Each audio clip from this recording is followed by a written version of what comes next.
Camera change, and we go, ladies and gentlemen. We are back here at the desk of the Ruthless Invitational Showdown Season 10. Let me circle out together with my pretty, wonderful, absolutely amazing Red Queen. Hey, we're already at day 5. So amazing. Second to the last day before we wrap things up for the playoffs. And I did watch a couple of matches that happened yesterday. I know for a fact that DRS kind of showed up, and we got to pick on their monster side, and they were able to catch 3 chicken dinners. Are you kidding me? Wow. Yeah, 3 out of 4. Now, the only way a team that's able to beat that is to score all 4 chicken dinners in the day because, a team will be playing only 4 matches a day during the playoff stages, that is. So let's see if any team will be able to beat that record.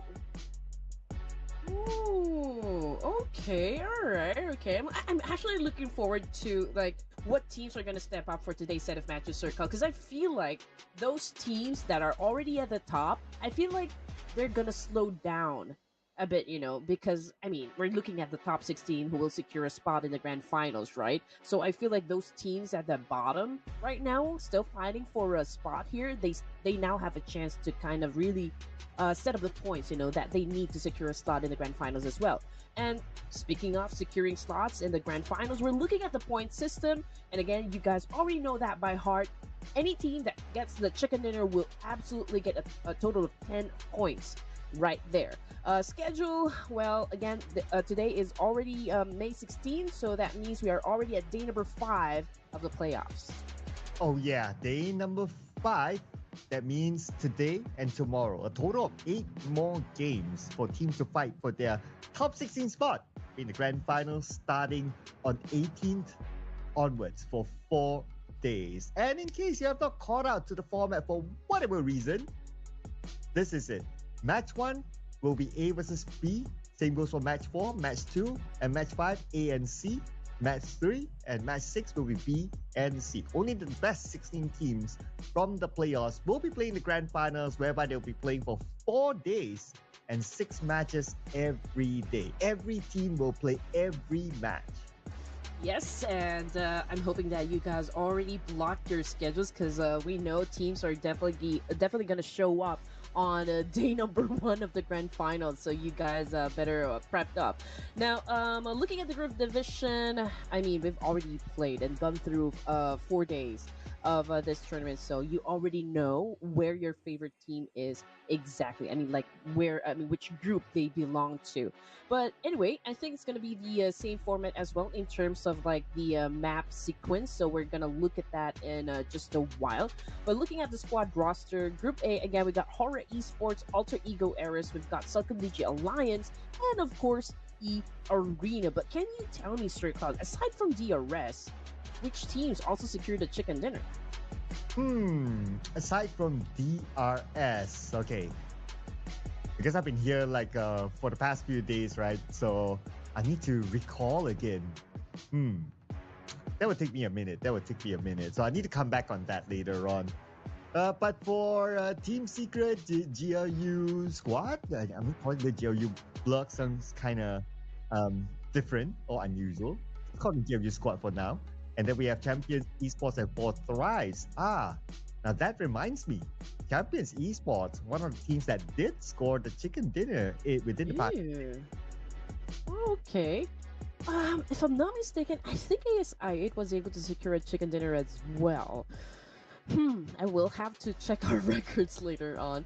But let's make way for Reigns Esports coming from Mongolia. We got Claw Slayers, Boom Esports as well, D-Saver, ASI8, Void Donkey, and of course, FaZe Clan. And of course, amongst these teams, some of them are on page number 3, including D-Saver. Could you believe that they're on page number 3? Oh man, no, of course not. But this is actually what's very interesting for me, Sir Cloud. Can you see a change on Bigatron's logo? Ooh, yeah, that's a new collaboration. BTR or Bigatron by Vitality. They've already announced it on their social media, so expect I that know. to be further down the road after this. So, of course, all that is in collaboration or in conjunction with the Esports World Cup coming up soon. And on screen here, we have Vampire Esports, Sem9 Talent Esports, and also Toda. True that. So, Yeah. fun fact, I got to meet someone who works at Torak earlier today when I was at a separate event, and I was asking him like, "What's up with Torak, man?" And then it was like, "New roster." Yeah. I Still was trying to like, get the rhythm down, perhaps, still working on the synergy, trying to set up the chemistry and whatnot. This is not always easy, right? Even if, like, individually they're mechanically talented and they really have, like, big game IQ, they know how to play the games. But in terms of, like, really syncing together, I think that's also where they really need to put in a lot of work. "Oh yeah," but the guy who has been putting in a lot of work here is our overall MVP, Sky from Hora Esports. 35 eliminations, and look at the damage number. Wow. 6,776. What are the odds for you to score this kind of mirror number? Exactly. I feel like Sky is on a mission of like really making a statement here that Hora, they're playing with a new roster here. He is absolutely feeling it, going also for like a global domination. I feel like all Nepali teams are doing just that, to be honest. I mean, DRS is also kind of gearing up for the PMSL, and eventually perhaps, they could even do a better job in the PMGC. If I remember it correctly, 2022 was when they actually scored second place in the PMGC. So perhaps they would want to go for first. Why not, right? Like, go on Mhm. for it. Go on for it. Yeah, but of course, the road is still long. The competition is going to be tight. So I'm pretty sure that this chart will continue to change along the way as well. And from time to time, we do see like teams performing here and there, including DRS that performed yesterday. So Killer Whitey, he was not in any of this MVP or even like the overall fragger charts, but because they did perform three chicken dinners yesterday, we now Yeah. welcome Killer Whitey and Delta to the overall fraggers chart. Yep. I mean, there was really a need for DRS to kind of step it up a bit, in terms of their aggressions, in terms of like really getting some early engagements in the battlefield, and they did exactly just that. Day one and day number two, um, maybe day one to day three. So okay, that's the timeline. They always go for like a passive gameplay during the first few zones, and we always see them really engage in a fight, engage in a battle towards the latter stages of the game. But speaking of the overall rankings here, ladies and gents, Voin Donkey still pretty strong at 148 and three chicken dinners. DRS with that massive performance yesterday, they moved up three ranks here with a total of 129, also with three chicken dinners. We got Horror with two, but they did move down one rank with 128 here. And then Southern DG Alliance with three as well, and already at 118. Yeah, and the team that has no chicken dinner but no problem to be on page one is For Thrives. Interesting. All of them scored more than 100 points, and with two more days to go, I'm pretty sure that we'll get to see them in the grand final. So, honestly, since our objective is only to secure the top 16 as of now, I'm not too worried about Mm-hmm. teams on page one, but teams on page two, this is where it will start to be tight. So, especially for those teams that still has a double digit, right? Like E Arena, Team Secret, Boom Esports, and so on and so forth. We're about to see how far the gap is between them and also the drop when we switch over to page number three next. Exactly. Just like what I said a while ago, I feel like those teams that are already feeling confident, that they're not going to be pushed down, like really at the bottom of the page here. I feel like they're already steady, so I feel like they're going to slow down for the set of matches we have for today. But it's going to be a different gameplay for those teams that are at the bottom. So perhaps we will see a lot of resurgence happen coming from the teams that are still at the bottom here. So that's what kind of gameplay we expect, from them. And looking at like page number 3, the page that nobody wants to be in. The Savior is currently at 17 here, but it's a great improvement because we can see that +1 they moved a rank up with 76 points here. Alter Ego errors dropped. We got Reigns as well, just like what you mentioned a while ago, Sir Cloud. I mean, cannot even believe, the fact that Reigns is actually part of the third page. But then this could be part of an even bigger gameplay because, again, we don't know. We are at the mercy of the teams here. We don't know exactly if they're going to show up, for this types of tournaments. But perhaps, they're just going to work enough points, get enough points, get enough momentum just so they can secure a slot in the grand finals. Yeah, maybe it's just that, right? Because it doesn't matter whether you're number 1 or whether you're number 16. You still secure that slot into the grand finals. Well, maybe a little bit in terms of flexing your muscles or walking in with the red carpet with the cameras around you and the crowd shouting. But other than that, yeah, it's still the same ticket into the grand finals. And the grand finals is where they will truly duke it out for sure. But throughout today and tomorrow, it's all about securing that slot. And they will secure that slot along the way by playing these matches. We're going to swap between Erangel and Mirama. And while we do that, we're also going to swap the groups. For the first match, we're going to put focus onto Group A and B. Yes, and again, being comfortable is not an option for today's set of matches since it's going to be an alteration between Erangel and Miramar. So let's see. Again, we don't exactly know just yet. I mean, like, which of the teams are going to definitely step up. So I feel like I'm going to have a different set of teams that I would choose as my prediction. How about you, Sir Cloud? Ooh, okay. I can't wait to see. I have my own prediction as well. So let's see here. Oh, the one that I'm thinking of. Okay, they are playing. All right, I'll reveal that soon. But have a good look, ladies and gentlemen, who's playing in Group A and B. And your favorite team might be in Group C, so they'll be playing in the following round. So, am I doubting my pick in my head right now? No. I'm going to stay true. Oh, wait a minute. How many points were you able to secure yesterday? I want to. You scored some points. Let's let the official score reveal itself. 3. What? And production is already on 2? Oh my goodness. Okay, all right. He flexing. How do people do this? Like, is it like this? I'm not sure. But hey, ladies and gentlemen, before we even make our predictions, we'd love for you to join this mini game that we always play before we start our matches. So we'd love to know about your team predictions as well. But as for me, since production is so quick to press on DRS, I'm gonna go with, you know what? I'm gonna go with Reigns. All right. They are currently at 17th, right? Makes sense that they're gonna double down for the first Erangel match. So it does.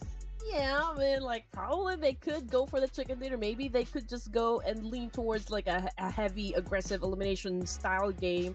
And I don't know, I'm just taking my chances here. I mean, it does. They did score a chicken dinner in Erangel during the very first game of this tournament, right? So the stats don't lie. I personally want to see that number 1 page to be filled with chicken dinners. So let's bring in 4 Thrives. Let's go. Well, no doubt. I mean, they started off really strong during day number 1, and again, they're sitting comfortably in the leaderboards as well. So I feel like they're not threatened at all at getting, getting pushed down in the ranks. And whatever happens, 4 Thrives definitely they're gonna secure a slot in the grand finals. They're definitely gonna be playing there.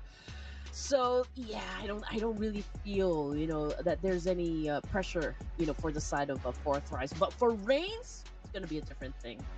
It is gonna be a different thing. Yeah. I mean, like for 4 Thrives, no pressure for them. So not gonna lie there.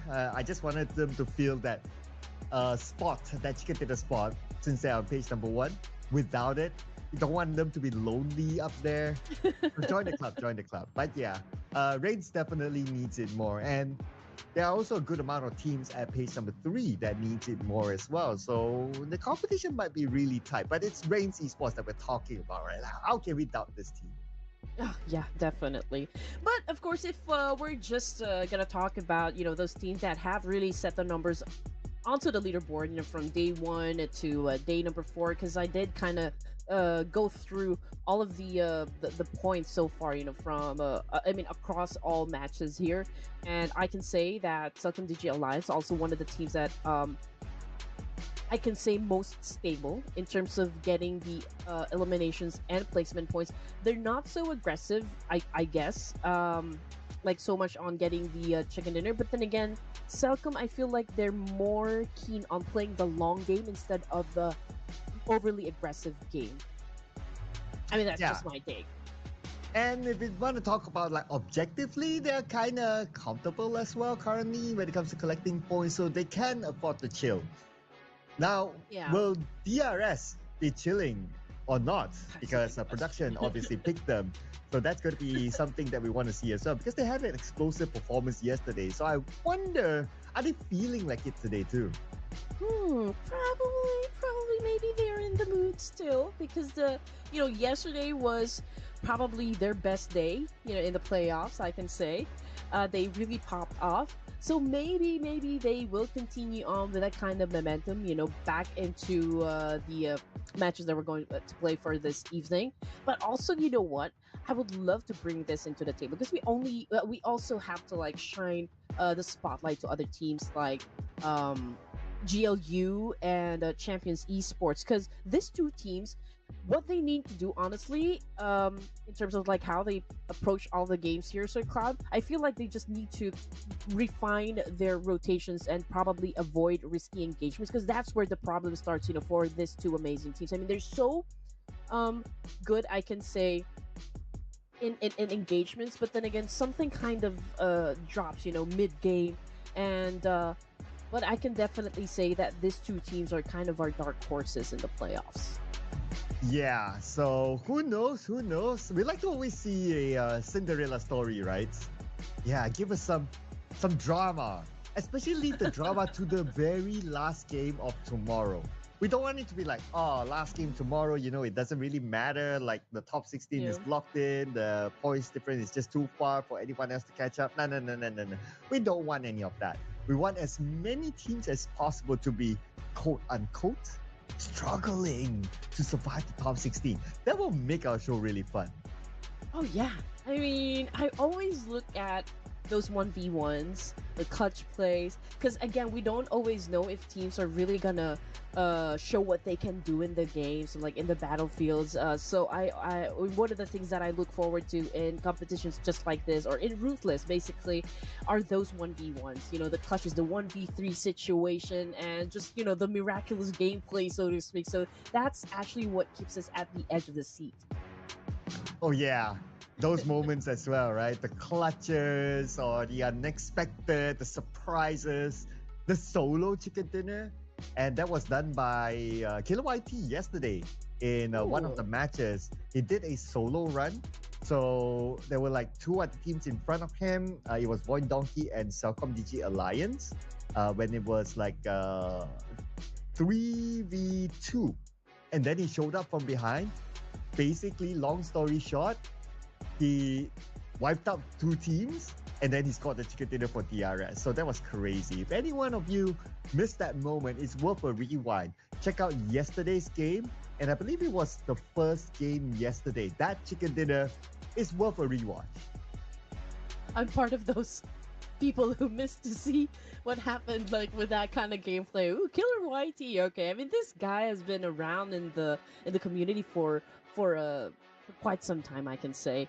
I'm seeing a lot of posts about Killer YT about being one of the pillars, in the Nepali community, being one of the standards when it comes to like who they want to become in the pro scene, and there were a lot of players that have already been compared to Killer YD, but the fact of the matter is he is still here competing and he is about to go for global domination once again because they qualified. After that massive gameplay from PMNC, they are headed to PMSL. Yeah, I mean, if you are being compared to Killer YT, there are two ways to look at it, right? Like it's an honor to be compared to Killer YT, and for Killer YT, it's like, oh, it's an honor that people are comparing themselves with me. You Yeah. gotta think about it. It's like it kind of like solidifies his legendary status. I mean, he did a good job. The fact that he was able, or he is able to inspire a lot of young PUBG players, and I think it's a great thing. It is kind of an assurance that this industry will continue on. In the future, it's like a bright future for us, not just for the players, but for the casters as well. Yeah, I like it when you say that there's some emphasis on young and upcoming newer players as well, Yeah, because we're at part of that least in group. the official format this year, there is a lot of opportunity for community teams, younger Hmm. players to play, especially with the introduction of a PMNC everywhere. Yeah, that allows these teams a chance to get into the pro scene. And who knows, from the pro scene, we get to see them here in the Ruthless Invitational Showdown as well. So really got to give it to Pubg Mobile Esports for I listening to know. the community, hearing the feedback, and allowing this pathway for all these up and coming community teams to try their best. And I'm not saying try their luck, because it's all about skill. Try Yeah. their best to be a pro. I mean, luck is a factor, but it just like a minimal thing. It'd still be about like talent and, of course, your skills and your commitment to this whole thing. But you know what? Since you brought it up, Sir Cloud, and I think we are already doing a podcast here. Great to have you guys on our first episode here on Ruthless. No, just kidding. But I mean, it's a great thing to be kind of united. When it comes to our favorite game, PUBG. I mean, this is basically where I met you. Imagine that. We build connections and everything just through a game. Wow. So we can do an episode of not how I met your mother, but how I met Red Queen. How I met my co-caster. Wow, huh? Hey! Hey! So let's meet back in Erangel as game number one with a flight path from the southern side to the north. And yesterday we had like what? 1 meter base circle? And it was pretty fun. And again, we want the circle to go south because we want things to get harder, for the teams, not for the casters. But we're looking at the top players so far from day one to day. Let's include. Okay, let's not include for. Today's set of matches just yet. So day one to day four, we're looking at the player who has the most headshots, most knockouts. So far, I can only see Sky here of Aura Esports topping the charts, and with the highest damage. Okay, 6,776. That is quite high, but Killer Whitey is just kind of tailing behind Sky of Aura Esports. Sky, he makes the graphic designer's job easy. Like they don't need to change his picture. Like just remain his picture there and just change everyone else. At least part of the job done. No harm there. But okay, so map feed, ladies and gents. So we got one team already dropped in the military base. That would be the boys of Claw. And as for everyone else, they are going to take a spot, take a territory down in the main peninsula. But just look at the main circle here, or the initial circle rather. It had favored the north side of Erangel, and I believe we do have a little water there. Yeah, I'll take that. I'll take anything that has water in it as of now. I'll take this first Oh! blood. Vexy gonna get the first dropped onto DRS, and it's gonna be example eliminated. That leaves DRS with 3 players, and they happen to drop in the same area of Primos with Void Donkey. Okay, Void Donkey and DRS over here, top performing teams for the playoffs, so it's going to be an interesting fight. And as for Champions Esports, man, we were talking about them just a while ago, them being one of the dark horses, for the playoffs here. But speaking of course, a fight, here comes DRS now, would try to avenge their fallen comrade. That would be XMPL. It's a 3v4 situation. Delta, as we saw on the screen moments ago, he is already cooking up a nade here up against Void Donkey, but Vexy definitely will try to respond back with the nade, and Delta through that nade was able to get a little pain there, or like inflict pain up against Voindunky Vexy, but it still wasn't enough, to put Vexy down just yet. Okay, there was a fairly big need there. Didn't manage to get the knock, but a lot of damage dealt. Both teams now locked in with each other. Void Donkey in a straight line, DRS, they're spreading out. So there are multiple angles now against Void Donkey. And Void Donkey, they send out Gachor on the other side, while Delta is still left in this warehouse. If only they have a nade, then they can throw it like into that warehouse to get Delta. But maybe they don't have enough nades, or perhaps they don't know that Delta is there. Okay, it's gonna be interesting to see how DRS will handle this situation, just because of the fact that, okay, they are already at a disadvantage, but great shot coming through from Delta here, was able to put down a Vexy on the floor. Let's see what Killer White is gonna do in this situation next. Oh man, Delta with a two-piece kill here, amazing maneuver coming from DRS. Okay, Delta fighting back. One on the left side, should be able to do it. S10, 6 bullets to the left. He sees his opponent. Straightforward elimination. And DRS, they make a comeback against Void Donkey. Oh man, okay. They're banging on their chest right now just because of the fact that they were able to flip the script there. But checking out Alter Ego Eras going up against the Arena. We got Badger with a massive spray. Ooh, on point Joker about to exit the game. Now, actually, he already exited the game. Back in the lobby for him, but the fight is not over just yet because we got Badger over here on the rooftop, still doing a massive spray up against the Arena. Well, let's see. Now he danced it off with another play here. Okay, wasn't able to put him down, but another shot coming through from Badru. Amazing fit here coming from Alter Ego Eras. Wow, and he's doing it all alone. Okay. One more to go. No, don't dance yet. Don't dance yet, my friend. Okay, you never know what happens. It's not over till Red Queen sings. Oh my, that is right. But it's so amazing to see this kind of performance from Badger. We all know this guy is a top-notch player from Alter Ego Eras. So let's see what's going to happen with this dance-off. I mean, Badger was able to put down 3 of the members of E Arena. Now he's hunting the last one, the 4, 5, 6 right now. Getting attacked by not just 1, but 3 Alter Ego Eras, and that is it. End of the line for E Arena with only 1 point in the bag. I was kind of half hoping that Badru could do a solo, right? But well, it's okay. It's still a win for them anyway. Right now, Team Secret against KU Squad, and looks like Team Secret not having a good day. They lost Zerus in this fight. Maybe a slow start. Yeah.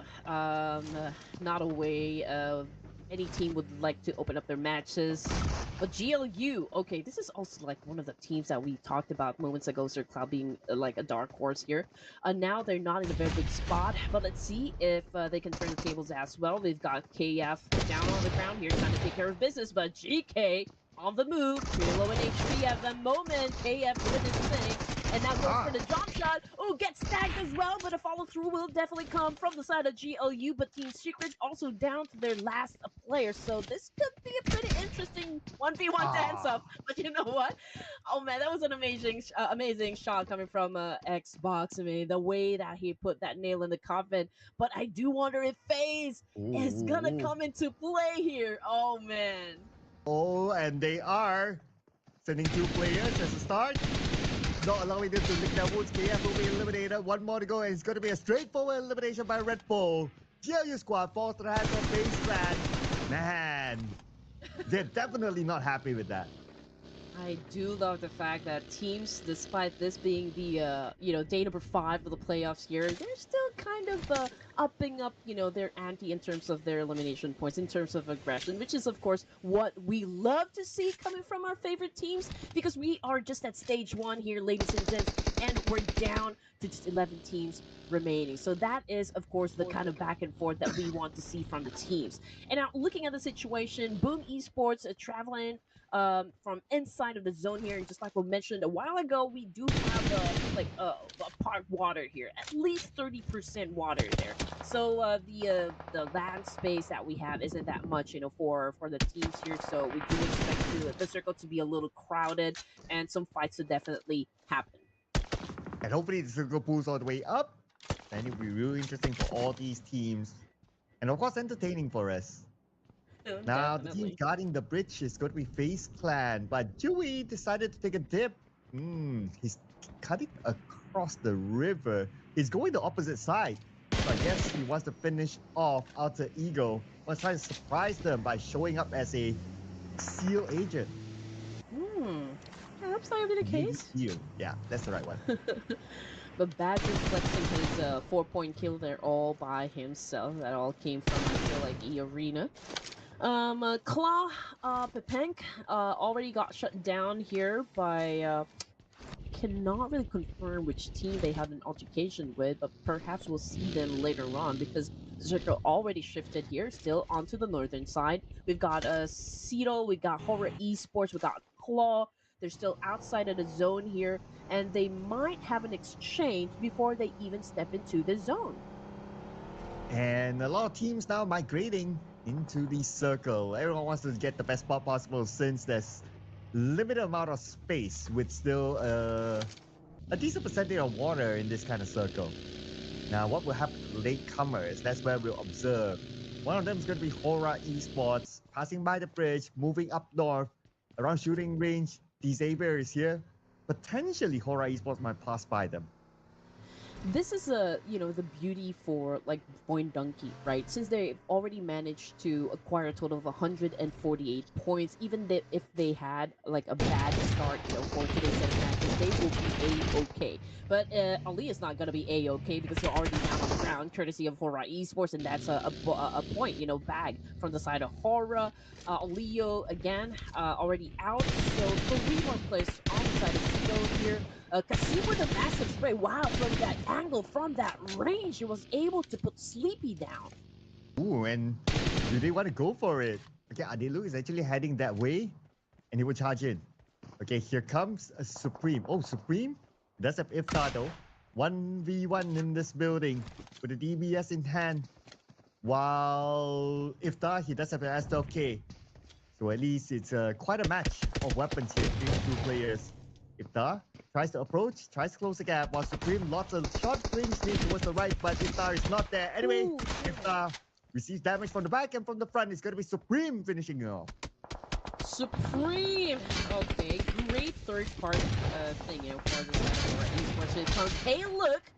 Getting some job done, and Horror Esports is in a little bit of a pickle here, I can say. Supreme got knocked down. Same thing goes for another player. I think that's Sky. Is that Sky? Oh, it's Haidami, and K-Look is actually pretty close to him. So I feel like, yeah, he's gonna seal the deal here, Sir Cloud. Most likely he will. I don't see the other members of Hora Esports heading that way. I guess one of the reasons, of course, is because of the blue. They might as well focus on to playing in the circle. Maybe they'll play the gatekeeping role against Cellcom DG Alliance to try to find payback. But with the fact that Hora Esports only has that one player left, I'm not sure how he's going to gatekeep alone. He might or might not try. Something for us to observe later. So if we are really going to check out like which teams really need to step on the gas here, that'll be Claw. They only have like 40 points, so they do need to put in that extra effort and extra work here just to make sure that they mark their spot in the grand finals as well. So let's see if they can make it even to the the latter stages of the game here. But anyway, map situation here, ladies and gents. We got ASI 8 on the northern side, right at the edge of the circle, pretty close with Fourth Thrives as well. Perhaps those two teams that we just mentioned could probably engage later on. I mean, considering the proximity that they have between one another, a cleanup definitely might happen between those two teams that we just mentioned. And as for also Eco Airs, man, they are pretty strong, pretty confident.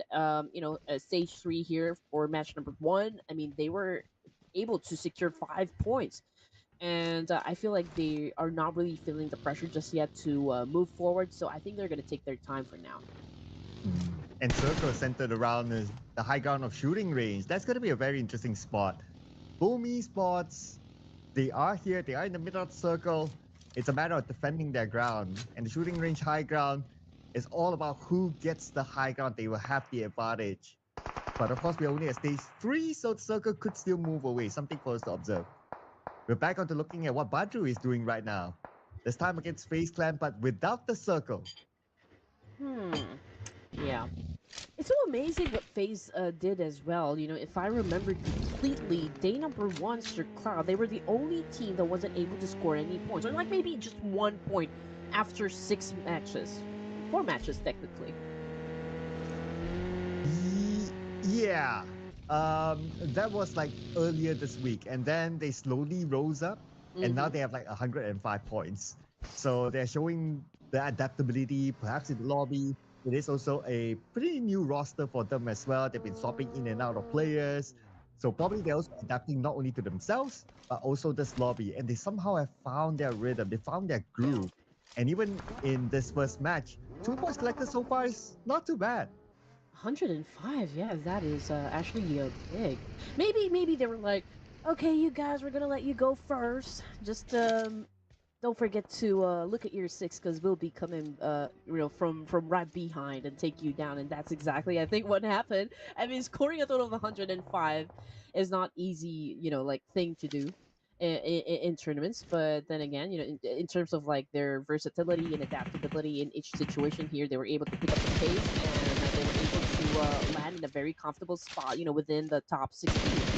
And now jumping back into DRS example again, had an early elimination. Killer YT did an amazing job just moments ago, and I think he is also one of the impressive standout player from yesterday's set of matches. So let's see if he also was able to bring that momentum with him in this games.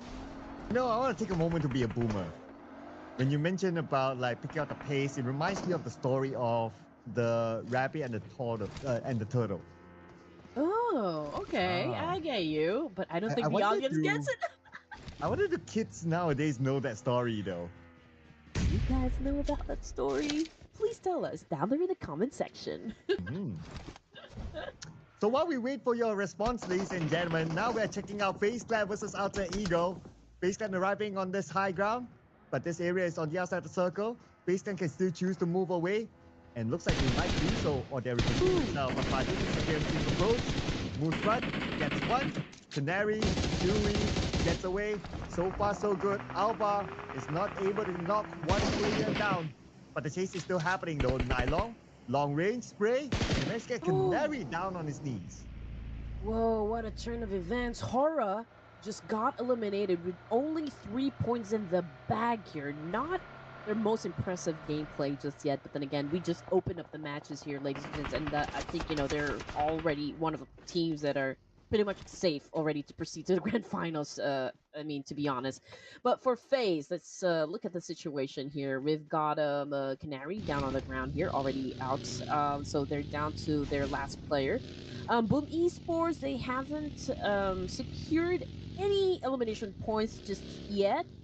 And so there's a need for them to really get a very good spot here, prioritize a great position to accumulate a lot of elimination points, because you don't want to get eliminated or like exit the game at this point in the match without having set any points onto the board. Yeah, you don't want to be that team, right? So that's why at least you try to gain a few points, because so far, if we were to look at the teams that have been eliminated, they at least got something on the board. So we are still at 10 teams. That means whoever who goes out without a single elimination will go out 0.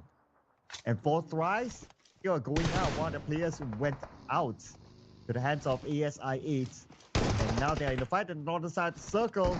Here comes. Man, we did call this out. Okay, 4 Thrives now going up against ASI8. And again, this is, of course, Pubg's a former team. And now Crypto's been taking in some damage coming from T24. But since it's inside a vehicle, then I guess he will probably be safe. But you know what? ASI8 currently right now pinched by 2 teams here. I mean, Champions Esports also within proximity, and 4 Thrives, I don't think they're going to let go of this. As we can see that they're already cooking up a nade here, getting ready to throw up against ASI8, but Atomic is expressing his intentions to actually come into play as well. Oh, they might say hello anytime soon. Okay, anyway, 4 Thrives right now, still in this fight. T24 invaded that vehicle. as Casanova still finding his angle. Smokes around him, blinding his vision. Gonna be Casanova and UZM against 4 Thrice. 4 Thrice, well spread out so far. With T24 and Noki playing together. Looking for the next target. They're cooking up their needs. At the same time, Claw arriving from behind. And looks like ASIA not in a good position, sandwiched by 2 teams. Yeah, they're gonna take a lot of hits here, a lot of damage. There are a lot of guns really pointed at their direction. So let's see what kind of tricky maneuver they're willing to pull off in this kind of situation. But as for FaZe Clan, okay, their heads just got chopped onto the board here and already back in the lobby as well. 4 Thrives now down to just T24. Responding back to the remaining teams as well in the game. And Champions Esports getting picked up one by one here. Not also a good situation for them, to be honest. Looking at 2 players remaining here, Red Face and Unstoppable? Did I say that right? Yeah, unstoppable. Okay. He is unstoppable. If he can beat the MVP this round, let's see if he can actually do that. He's still in the game, so anything can happen. But right now, focusing on to BX666 against Urkas on the other side. Both teams on the outside circle. The charge is happening right now. One nade to just stun him down. While Redface on the other side playing the support role. They managed to arrive right in front of him. And with a 2v1, it's going to be a rampage elimination for our team. Oh man, Alter Ego Air is now on a double-digit elimination points. So far, they are the only team that was able to manage to score this high, you know, for this round. So it's a strong statement coming from Alter Ego Ares. I mean, understandably so. Currently, they're still at number 15 here, so there's a need for them to still kind of make sure, right, to commit to it that they will advance to like getting some more ranks in the leaderboard. ASIA again down to UZM now. I mean, this player will probably go up against Alter Ego Ares, but unfortunately, just because of the situation here, yeah, I don't think he's gonna make it with that massive spray coming from Alva. And now we are looking at 11 points in the bag here for the side of Alter Ego. Oh, and the fight up north is not over yet. Claw, Alter Ego. Now they want to duke it up to be the king of the north. As Alter Ego stops by, okay, they want to take this fight as well. Let's see who will be the victor here, because Claw only has 2 players, while Alter Ego, they have the momentum. They're at least 10 elimination points right now, and they're looking for more. They want to be the tortoise to sprint from behind. Okay, let's go. Unstoppable Red Face. Let's see what you can do in the game here, going up against one of the formidable teams we have in the playoffs. We can see that Nylon is scouting the area. Same thing goes for Badger here, getting some information and really reporting it back to the team here. So X666 knows exactly where to throw the nades here, and Nylon will be joining him in terms of like throwing nades up against Claw. And Redface took a hit. Oh, Redface a little bit low on the HP here, and there you go. Redface now really turns red as he gets shot down to his knees here. Unstoppable. I don't think picking up your teammate is an option at the moment. And there you go, massive spray. Alter Ego Ares is pretty determined to get the chicken dinner here, obviously with the kind of gameplay that we are seeing from this team today. Wow, but Unstoppable became unstoppable. He managed to slide away. Okay, let's see how long he can hold on to this. Playing as a single player, now forcing to go out of the zone just to find a spot for him to heal up before maybe coming in later. If he can do so, that is, because Alter Ego is still around the corner. And if he heads straight, it's going to be D Xavier waiting for him next. He's well surrounded by other teams, so even if he's able to heal up, he still needs to fight. And I feel like, okay, so if D Xavier, in that kind of position, they're pretty close in the middle of the zone, so perhaps they are going for zone control. But it could be hard to manage, right? Like if everyone's really surrounding you, I mean, like being in that position is quite risky for the side of a D Savior. Alter Ego Ares, with this kind of pace, I feel like it's gonna be hard for the other teams to really stop them at this point, just considering the fact that they are on a killing streak as we speak. Nylon obviously needs to heal up a bit.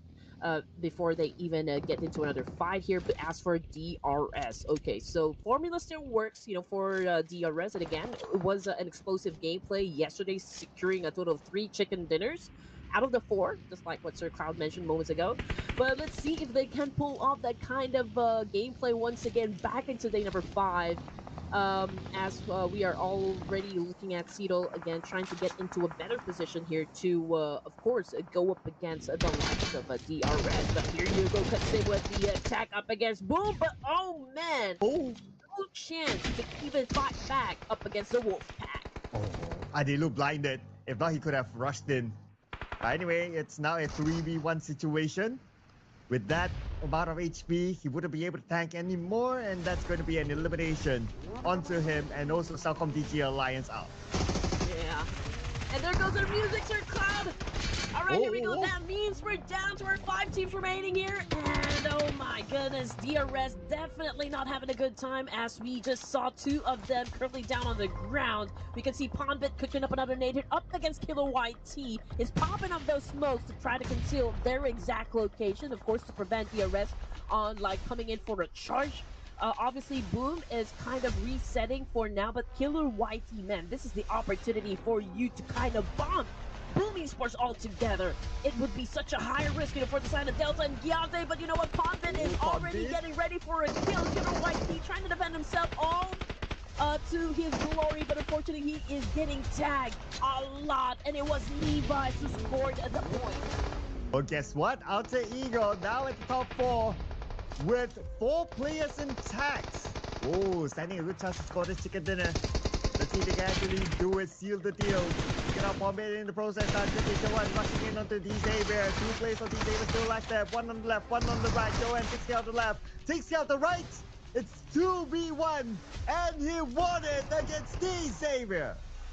Oh man, this is gonna be interesting. Alter Ego Rares being so aggressive right off the bat here, still manages to be a complete squad up until stage 7. So I think, this is going to be a 4v1. Obviously, Unstoppable needs to pray to the Pubg gods that he might be able to at least secure a point before he exits the game. Or perhaps, this could be one of those miraculous gameplay that we do expect to happen inside a battlefield, because, man, you're gonna need all the prayer, in this kind of situation. And looks like his prayers are not answered, unfortunately. And now to Ego. Wow, what a big round this is for them. At some point, they're at page number 3, but now they sprint up to, we don't know, but surely in the top 16. Yeah, they're probably dusting their shoulders, picking themselves up and saying that, even if we are currently at page number 3, it'll still be easy for us to climb up the ranks, even if we only have 2 days left in the playoffs. That's how good we are. Wow, they're carrying the narrative of the rabbit and the tortoise. Now, there are many versions to this, in case some of you are not familiar. In some countries or some cultures, they call it the hare and the turtle, the hare and the tortoise, the rabbit and the hare, and the rabbit and the tortoise. Whichever, it's the same, right? So we're looking forward to your answers in the comments, ladies and gentlemen. But anyway, look at the amount of eliminations they have collected. 13 eliminations by Alter Ego. Exactly, and we did see what kind of maneuver Bad Drew did just a while ago when he was actually on the top of the house going up against E Arena. I mean, this guy managed to shut down not 1, not 2, but 3 players coming from E Arena. I mean, how incredible was that? Yeah, that very beginning move, right? It would have been a very different story if he lost that fight. So it was insane here by Drew Mary, Rose, Badru, Rose Lu, Bad Mary. I mean, the community's been talking about this, but we can neither confirm nor deny. Exactly. Those are just like rumors, so to speak. But let me know if you guys know anything about the switch up or like the switcheroo happening in Alter Ego Eras. But teams to watch, ladies and gents, and again with that massive performance, no doubt Alter Ego Eras is actually part of the list here. But it's mostly Indonesian teams. We got Claw, we got Boom, and we got Dingus Savior, of course, also being in the top four for teams to watch. And they happen to have the same color scheme if you think about it as well. I was like, double checking my eyes. It's like, okay, do we get the right logos? Yeah, they're correct, ladies and gentlemen. Well, we're going to compare the two Indonesian teams, Alter Ego Aries and Claw Slayers, the number 1 and number 2 team. And Claw Slayers, they got to number 2 because Unstoppable was unstoppable until the end. Until the end. Until Alter Ego Eras came. And he met Badru. Yeah. But what happened to Reigns? Man, I didn't even feel their presence. Oh, yeah. Oh, and you know what? If I'm not mistaken, I think they were also not able to like play the first game. Did it happen like day 3 or day 4? Yeah, it happened in one of the days. So maybe. We'll check that out later on as confirmation once we see the overalls, because right now we gotta celebrate Mr. MVP Badru. 8 eliminations, 1,367 damage all by himself. Of course, his most memorable moment is that Badru versus E-Arena win. Oh yeah, that could be like a great, clip for his social media accounts. Yeah. That's one of the things that we need to watch out for. But as for the other top performers, we also got Delta DRS, we got Alva, Alter Ego Eras, and then Red Face, of course, coming from Claw. And this is a much needed performance, coming from Claw, since they still need to do a lot of work to get a spot in the grand finals. Looking at the match leaderboard here, ladies and gents, 23. Wow, that is a lot coming from Alter Ego Eras. Definitely, it's a huge improvement in their overall status. And then we're looking at Boom Esports, who came in at second place with 12. We got Claw coming in at third with 11. So we've got top 3 Indonesian teams here for this match number 1 in Erangel. Wow, dominating chart this round. The only team that did not score a single point is unfortunately Champions Esports. We did talk about you don't want to be that one team, but yeah, too bad that there is that one team in this round. And on the other stats here, 4 airdrops looted, I think that's kind of high if you ask me. 126 throwables used. Looking across is around an average of about 150, so it's almost about there. But this is where it all matters here, the overall rankings. So not many changes here except for Faceland moving up 2 notches.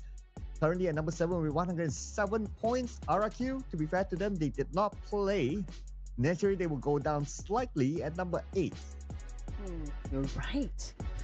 Oh, okay. So, RQ also did amazing yesterday, right? I mean, RQ, we've said this time and time and again that they're one of the staple names here in Ruthless, and it's great to see that, somehow they're also kind of stepping up into the gameplay here. I would love to see a lot more aggressive gameplays coming from RQ. Now, coming into second page, we've got Vampires as well, securing a total of chicken dinners here at 105. It's just a 4-point lead up against the Champions Esports, currently now down at 10th spot. BTR, Alter Ego Eras, Boom, Talon. Again, a massive performance, just like what we saw earlier from Alter Ego Eras. They moved up 6 ranks, and now they're currently at number 12, just like that. It's still a lot of make or break situation, especially for those teams that will be coming from the third page. So just like what we mentioned a while ago, I feel like we will see a lot of resurgence, coming from the bottom teams in the leaderboard. Yeah, the points aren't that close, right? Like Team Secret, for example, is number 16 with 85 points. They actually share the same amount of points as the Xavier, also 85. And then you have E-Arena with 82, and then 72 for Reigns and also JOU Squad. So the points are close. But to answer your earlier question, Red Queen, on whether Reigns Esports is playing, looks like it's a confirmation that they missed out on game 1. What? So I feel like, okay, they're just making things harder for them. But they do love the challenge, and we're talking about a stacked up lineup here, right? So I feel like whatever happens, Reigns Esports will definitely will be able to catch up to whatever number of points they need to be able to secure a spot in the grand finals. What do you think, Sir Cloud? Well, they are still close in terms of the points, so we can see later on because next match will be coming up soon. But before that, we're going to take a short break, so we're going to see you guys after this.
Indo Pride, baby, for match number 1 in Erangel. Welcome back to the Ruthless Invitational Showdown Season 10! Would you believe that?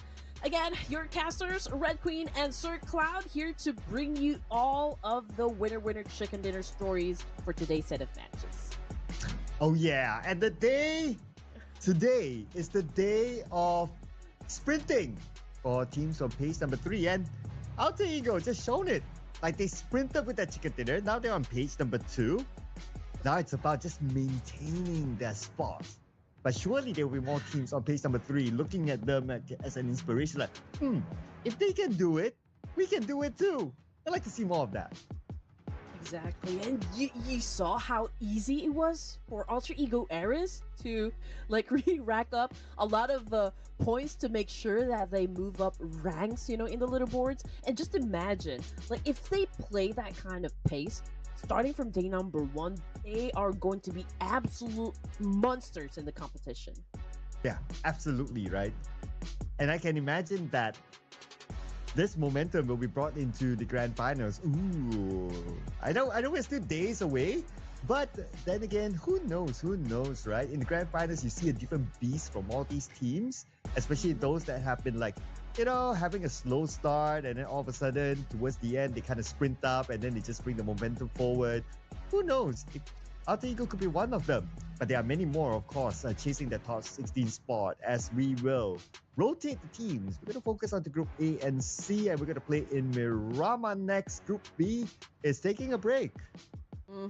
And of course, this will be the first fight, for Bigatron Vitality. Okay, again, that's one of the interesting stories, to be honest, in the competitive scene. So yeah, everyone's, I feel like, really gearing up, for the EWC, because there's a lot of partnerships going on. If I'm not mistaken, A1 Esports already also secured like a great partnership, for the EWC. So let's see if that will work out, for A1 Esports as well. But in the meantime, of course, we're going to talk about the teams that are going to play for match number 26 here in Miramar. And again, it's going to be Group A versus Group C. Yeah, so A and C is where we will need to pick our team.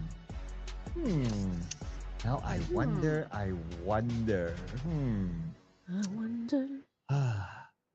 I wonder why. Okay, man, I'm telling you, it's getting harder and harder because, again, I feel like the vibe today, especially for those teams that are already at the top, since they are now sure that they have already secured a slot in the grand finals, even like with whatever happens, for today's set of matches, I feel like they're going to take it slow.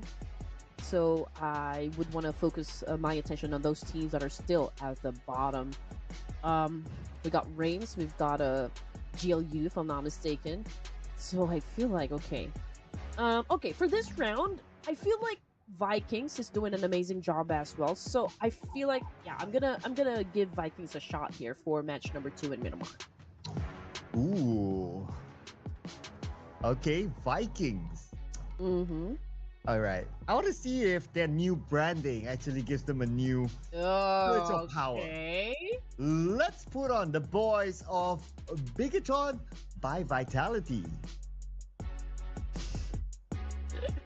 I mean, how often you get to say that kind of name, right? Normally it's like Bigatron Vitality or Bigatron X Vitality. Now it's Bigatron by Vitality. You know what? It feels like a premium brand. It does sound like that. Okay, for production, okay, they went for Hora Esports. Okay, what can we say about Hora Esports? The Purple Hearts. Okay. One thing I've noticed about Hora, again, they doubled down on like an aggressive play style. Big matches during the first few zones. But I feel like the problem for Hora Esports right now would be, at least for the playoffs, only for the playoffs. Maybe they're trying out a new thing, so we're gonna stick to just, like the playoffs today. They're having a hard time, I guess, like really sustaining the aggressive gameplay, the dominance for the first few zones here. So I feel like one thing that they can do in terms of their playstyle would be really ensuring a more calculated, engagements rather than those reckless fights. Yes. Maybe they might be thinking that way. Or maybe they would just go all in and just do whatever. Well, That's something for us to observe and for them to show us, because we're heading on to Miramar here in match number 2 for today, ladies and gentlemen. As Dusty does on map of Miramar. Now, normally, EGR they drop around the area of power grid. Sometimes they're challenged by the team, sometimes they're not. So let's see what sort of Miramar we're going to get this time. I'm actually expecting a change of pace, honestly, from the teams down at the bottom. That they need to do something special here, just because of the fact that those teams that are already within the top 16, I mean, they're racking a staggering amount of points, to, again, make sure that they wouldn't falter behind, or like they wouldn't be left behind in terms of like securing a slot in the grand finals. So again, they need to tweak perhaps their gameplay a bit and make sure that to take some risks. I mean, PUBG, it's all about the survival game. It's all about the risk, and if you are willing to go for those calculated risks and just like maybe upping the ante a bit, so to speak. Let's see what can do for you. Oh, and BTR, they choose to drop up north this time, not inside a power grid, so a bit of a change for them. Well, they were swapping between power grid and also the area up north, so that's fine. They're adapting to the lobby, but the lobby is still not adapted by with the fact that we see E-Arena now taking an early fight against 4 Thrives. So a while ago in the Wrangle, E-Arena went up against Alter Ego Eras, and now we're looking at 4 Thrives. And the first player to be taken down from E-Arena, that would be Joker. So, okay, so that is a great exchange with a micro Uzi nonetheless. We've got 2014, man, okay. We got Who back on the screen. Right now, they are playing a bit, ring around the Rosie over here. But T24, last remaining guy, coming from 4 Thrives. Boom! Oh. Down goes 2014, and that is it, for T24. What? Man, aggressive clutch from this guy. But unfortunately, though, at what cost? I mean, 2 of their players have been gunned down. We're looking at only 2, Nogki and T24 here. So, they might face a lot of challenges going through all the stages here in Miramar, but let's see if they can still survive up until the end. I have to catch my breath there. T24 just pull a 1v2 clutch with a pistol. Mm-hmm. This is crazy. This is crazy. This is crazy. T24, the Wonder Kid. Man, still able to perform at that top tier performance. Wow, it's amazing to see that sort of performance by T24. Oh man, if he can do that with a pistol, imagine if he had an AR. Probably do like a wipeout, right? Now maybe he couldn't do it with an AR, He needs a pistol. He needs a pistol, okay. Making things harder. Maybe if he only had a knife, he will get all of them. Whoa! Okay. That is some bold statement right there coming from Sir Cloud. But yeah, I mean, I do not doubt you at all. T24 have been really, flexing a lot. The games all throughout the playoff. I mean, he was able to secure the MVP title, with the inside matches. So yeah, I don't doubt it at all. He's such a great addition in 4 Thrives, and I feel like they're going to like improve a lot more, as they go through a lot of competitions, a lot of tournaments, and we're looking at a camel here. Okay, so we're done with the horses. We're now looking at camels. Oh, this is interesting. So would you prefer horses or camel in the desert? In terms of survivability, I would prefer a camel, yes. Oh, and there's a fun fact that I've read before about camels in deserts. You can use them to block sandstorm. Like let's say if okay, you're in the middle of the desert, you see a sandstorm coming, you sit the camel down, you hide behind the camel. Oh, yeah, and they're probably like chill, right? Oh, this is a normal thing here in the desert, human. Okay, stay back. I got you. I gotcha. But don't take my word for it, ladies and gentlemen. It's probably something I read when I was a kid, so it might not be accurate now. So I'm just putting it out there as something I kind of remember. But given the situation, okay, like if you're going for a choice as well, would you go for a horse or a camel in the desert? Ooh. Hmm. I'll probably go for a horse just because I Really? want to get out of there faster. Not like I've Okay. compared before, like who or which animal runs faster, right? So I'm just assuming that horses run faster than a camel. I don't know. Yeah, I mean, do camels even run? I feel like yeah, They do have a yeah. camel race, though. Yeah, well, so they do run. And just look at that. You can even dress up your camel here. Look at Trexie. Oh, beautiful. There you go. Very colorful. He stands out in the desert, so hopefully there will be no teams on those mountain ranges because it will be easy for them to take him down at this point. But yeah, I think he's also having a good time here. Yeah, he's just like, went straight, turned back. You know, someone knows that the camera is looking at him. It's like showing off his camel. I mean, that's fine. By now, all these players, they would have like any skin that you can imagine, for sure. Feel free to flex them while we enjoy their skins from whichever era. And I'm pretty sure they do have like some of those borders that are exclusive to pro players as well. Yeah, I guess that's the reason why some of the accounts really is expensive.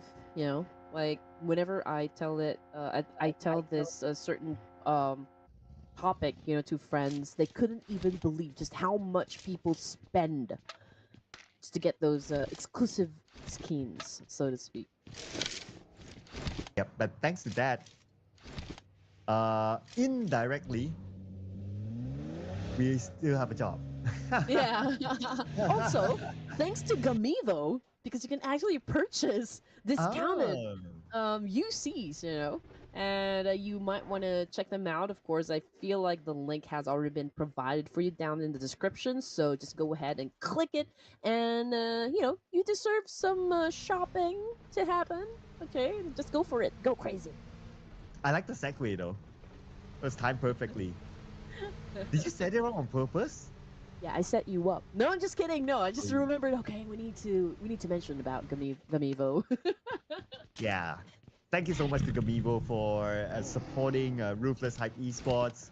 And by supporting Ruthless Hype Esports, you not only support them, but support all of us within the community for entertainment, for us to enjoy, for the players to train. Thank you again to Gamibo. Without them, we wouldn't be here. Exactly. Just like what you always say, Sir Cloud, support those who support us. Ah. Right? And speaking of support, don't forget about your casters, man. We're keeping you guys entertained. We're keeping things hype. And so don't forget to also visit our social media pages. You know, give us a follow, like, and share. As you all know, we've got an author here just released published a book. So that's Sir Cloud for you. You'll definitely see this guy in a lot of events, pretty sure. And he's even endorsing a lot of brands. Mm-hmm. Mm-hmm. The book's been a year old now, so not that new anymore. Yeah, unless I somehow have the time to write a second one, which I don't. So, which I don't. Ah, time is of the essence. Oh man. Okay. Anyway, we've got a lot of teams traveling, okay, from the outskirts inside the circle here. I don't really see any fights that can happen just yet, just because, you know, again, Miramar, everyone's taking their sweet time here. And I mean, who would want to go, you know, for a fight at this, you know, like early in Miramar? So I can see the teams are just really gunning for good positions. Of course, trying to analyze where the circle will land next, and like which teams potentially that they're gonna go up against, you know, in the next few zones. Yeah, a lot of teams managed to make it safely. Since it's a nice circle, right? It's not like one of those tucked at the side circle or all the way down south circle. It's an okay circle. That's why you can see that a lot of teams still have that space to play. Some of them even take like prime positions on top of this hill. And because of that, sometimes teams might want to take that one away. Team Secret, they moved down. Okay, I guess they got bored waiting. They want to clear off all thrives. Oh no, Zerus with the attack up against Noki, shutting him down, and as for Fade, now they're gunning for T24, man. T24! Yeah, well, that was it for T24 right there. Fourth Rise getting eliminated at stage 2. Coming off the kill feed, it's a Tribe Aramacy going up against Aura Esports. We've got Sleepy down on the ground, probably already having dreams. Todak as well, players getting picked off by Alter Ego Ares. Oh, man. Ah, but no elimination yet. There could be a long range one. Okay, now we have Aura Esports on screen. Reached by Sky. Here, a lot of damage, but Haidami, the moment he arrives, he gets knocked down. As Sky will still be playing the support role from behind. Tribe Messi Rig tries to land his shot. Picking up this one nade, but he's being shot from back behind. Maybe another team forcing himself forward. Just gets knocked down by Sky. No, that wasn't another team. That would be Sky, man. Okay. Now we're talking. Now we're talking. Okay, Sky is just really amazing here. I mean, again, he is still currently at the top spot in terms of like the MVP, overall MVP. And Sleepy right now back on the screen here, dancing up with Venom, man, and an effective spray. Unfortunately, okay, he gets tagged by who exactly? I think Tribe Aramacy might be doing a little bit of the third party. So let's, yeah, I think it is happening. We've got Tricks on the screen going up against Supreme Power Esports. As you can see, that he's been throwing a lot of molly, a lot of nades here to try to apply a lot of pressure onto the side of Sleepy. But oh man, massive spray. Okay, not Sleepy, but Supreme. Very low in HP. Tricks might be able to seal this one, but that is, of course, an accurate nade throw. But yeah, given the situation, Supreme was able to dodge the attack coming from Tricks here. But just like what you said, time is of the essence because both of the teams are already attacking the blue. Yeah, and Tricks, he only has like what, bandages now? 5 bandages and counting. So I don't know he'll be able to survive this one. But from his side, wait a second, who's that? Who is that? It's Oxygen from RRQ. Oxygen? Wait a second. That's GenForce. GenForce from RRQ. Ah, man, it's amazing how you can keep track of all the names here, Sir Clouds. Just like, well, okay, RQ, a great spot. Perhaps that could qualify as the longest elimination distance. We'll find out later on in the match stats. Back to Hora. Sky could get a nade here. Throwing up again. Oh, man. Asa just really caught that one on the face. Good shot coming from Sky. That was a good nade. Still got one more player from RQ here. That's Hams. Okay, just trying to get into position. Sky taking some time to heal up. You can see that Hams threw in that Molly. Sky now back to his health. Yeah. Sky, oh man, he took some damage from that spray. Now pretty low in HP, and he is in a world of trouble here. This could be the end of the line for Hora as well. And Supreme, one last first 8 left. His teammate Sky, pretty low, but he has time to heal up thanks to Supreme being the support player. Sky used his final first aid, now rushing into the building. He wants to finish up the job as quickly as possible against RRQ. And circle around the building. Sky shows up from behind to get that one knock. Ruben will circle around. Now it's about finishing off the final remaining member of RRQ. It's going to be Hans for you on the outside, dancing together with the devil. Can he actually pull this one off? He's pretty low as well. And they know exactly where he is. It's a matter of rushing out. But Hans for you is prepared for it as well. He continues to dance with them. Oh! I mean, this is a pretty solid number, you know, for Hora Esports. I mean, that was just like a lot of risk, not just for Hora, but, you know, same thing goes in the opposite, just because of the fact that, you know, they were risking it all from the outskirts here in Denmark. So there's a need for Hora, of course, to step inside the circle here, but they will have to really get a lot of information done to check out like which entry point would be the best, you know, for Hora. Alter Ego Whereas coming off from a great match from Erangel, racking up a total of 3 points. This is still like a solid, you know, start from the Indonesian team.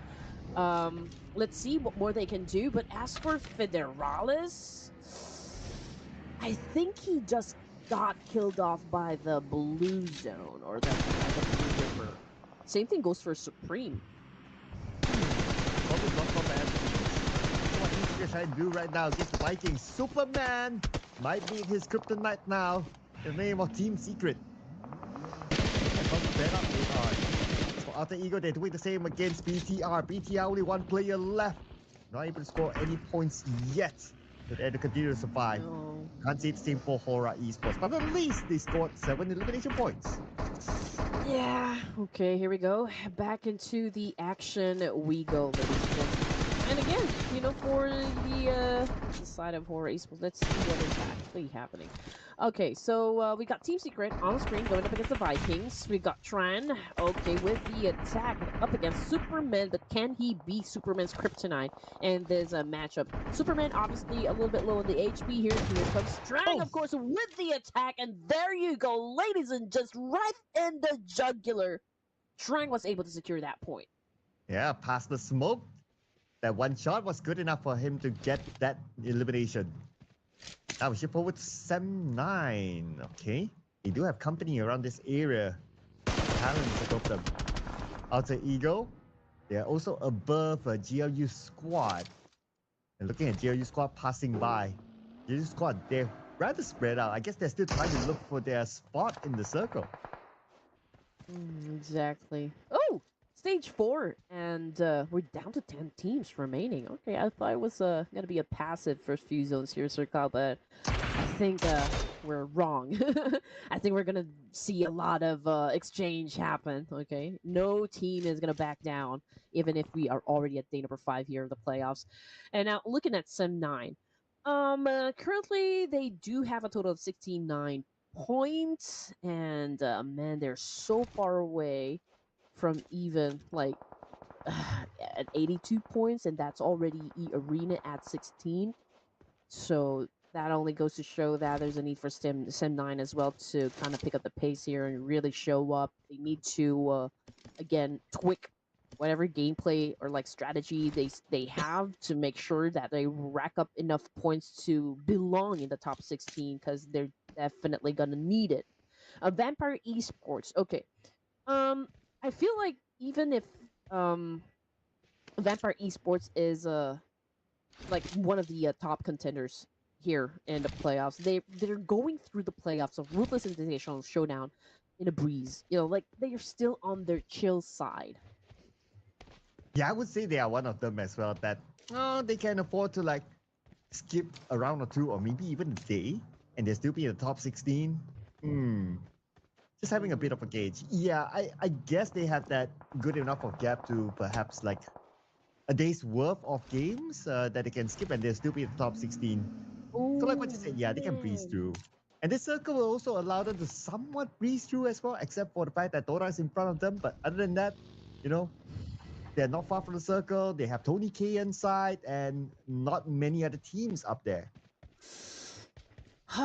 Okay, as for Seattle, I feel like since they are gonna come from you know, the south part, and they will have to deal with the two teams before they can even step into the zone.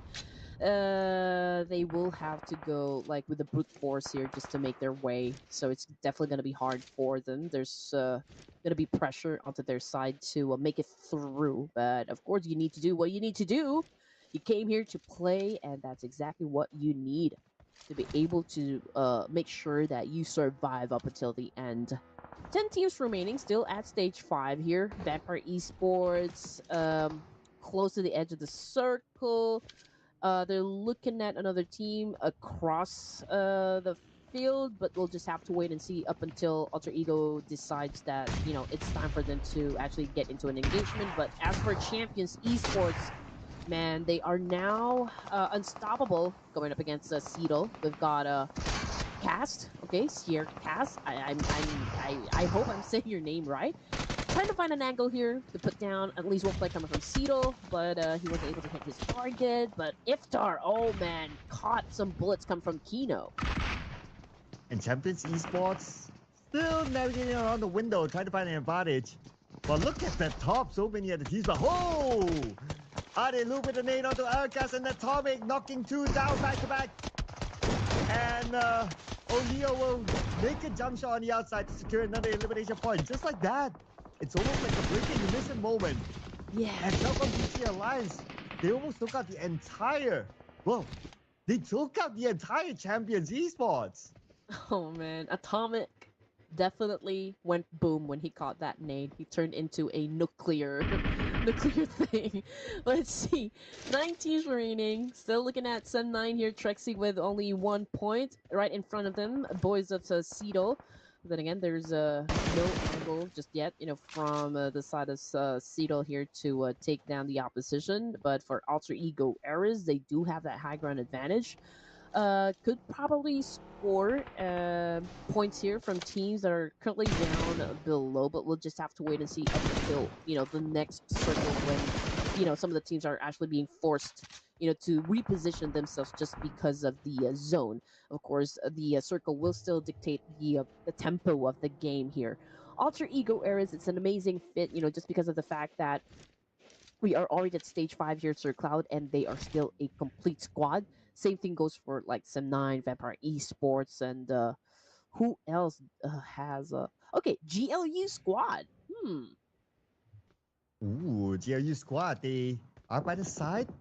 But like I said, the circle might dictate their play, depending on where it goes. And we check out where the circle will be. It will be in the middle. Team Secret is there with that high ground, the best position possible with the circle.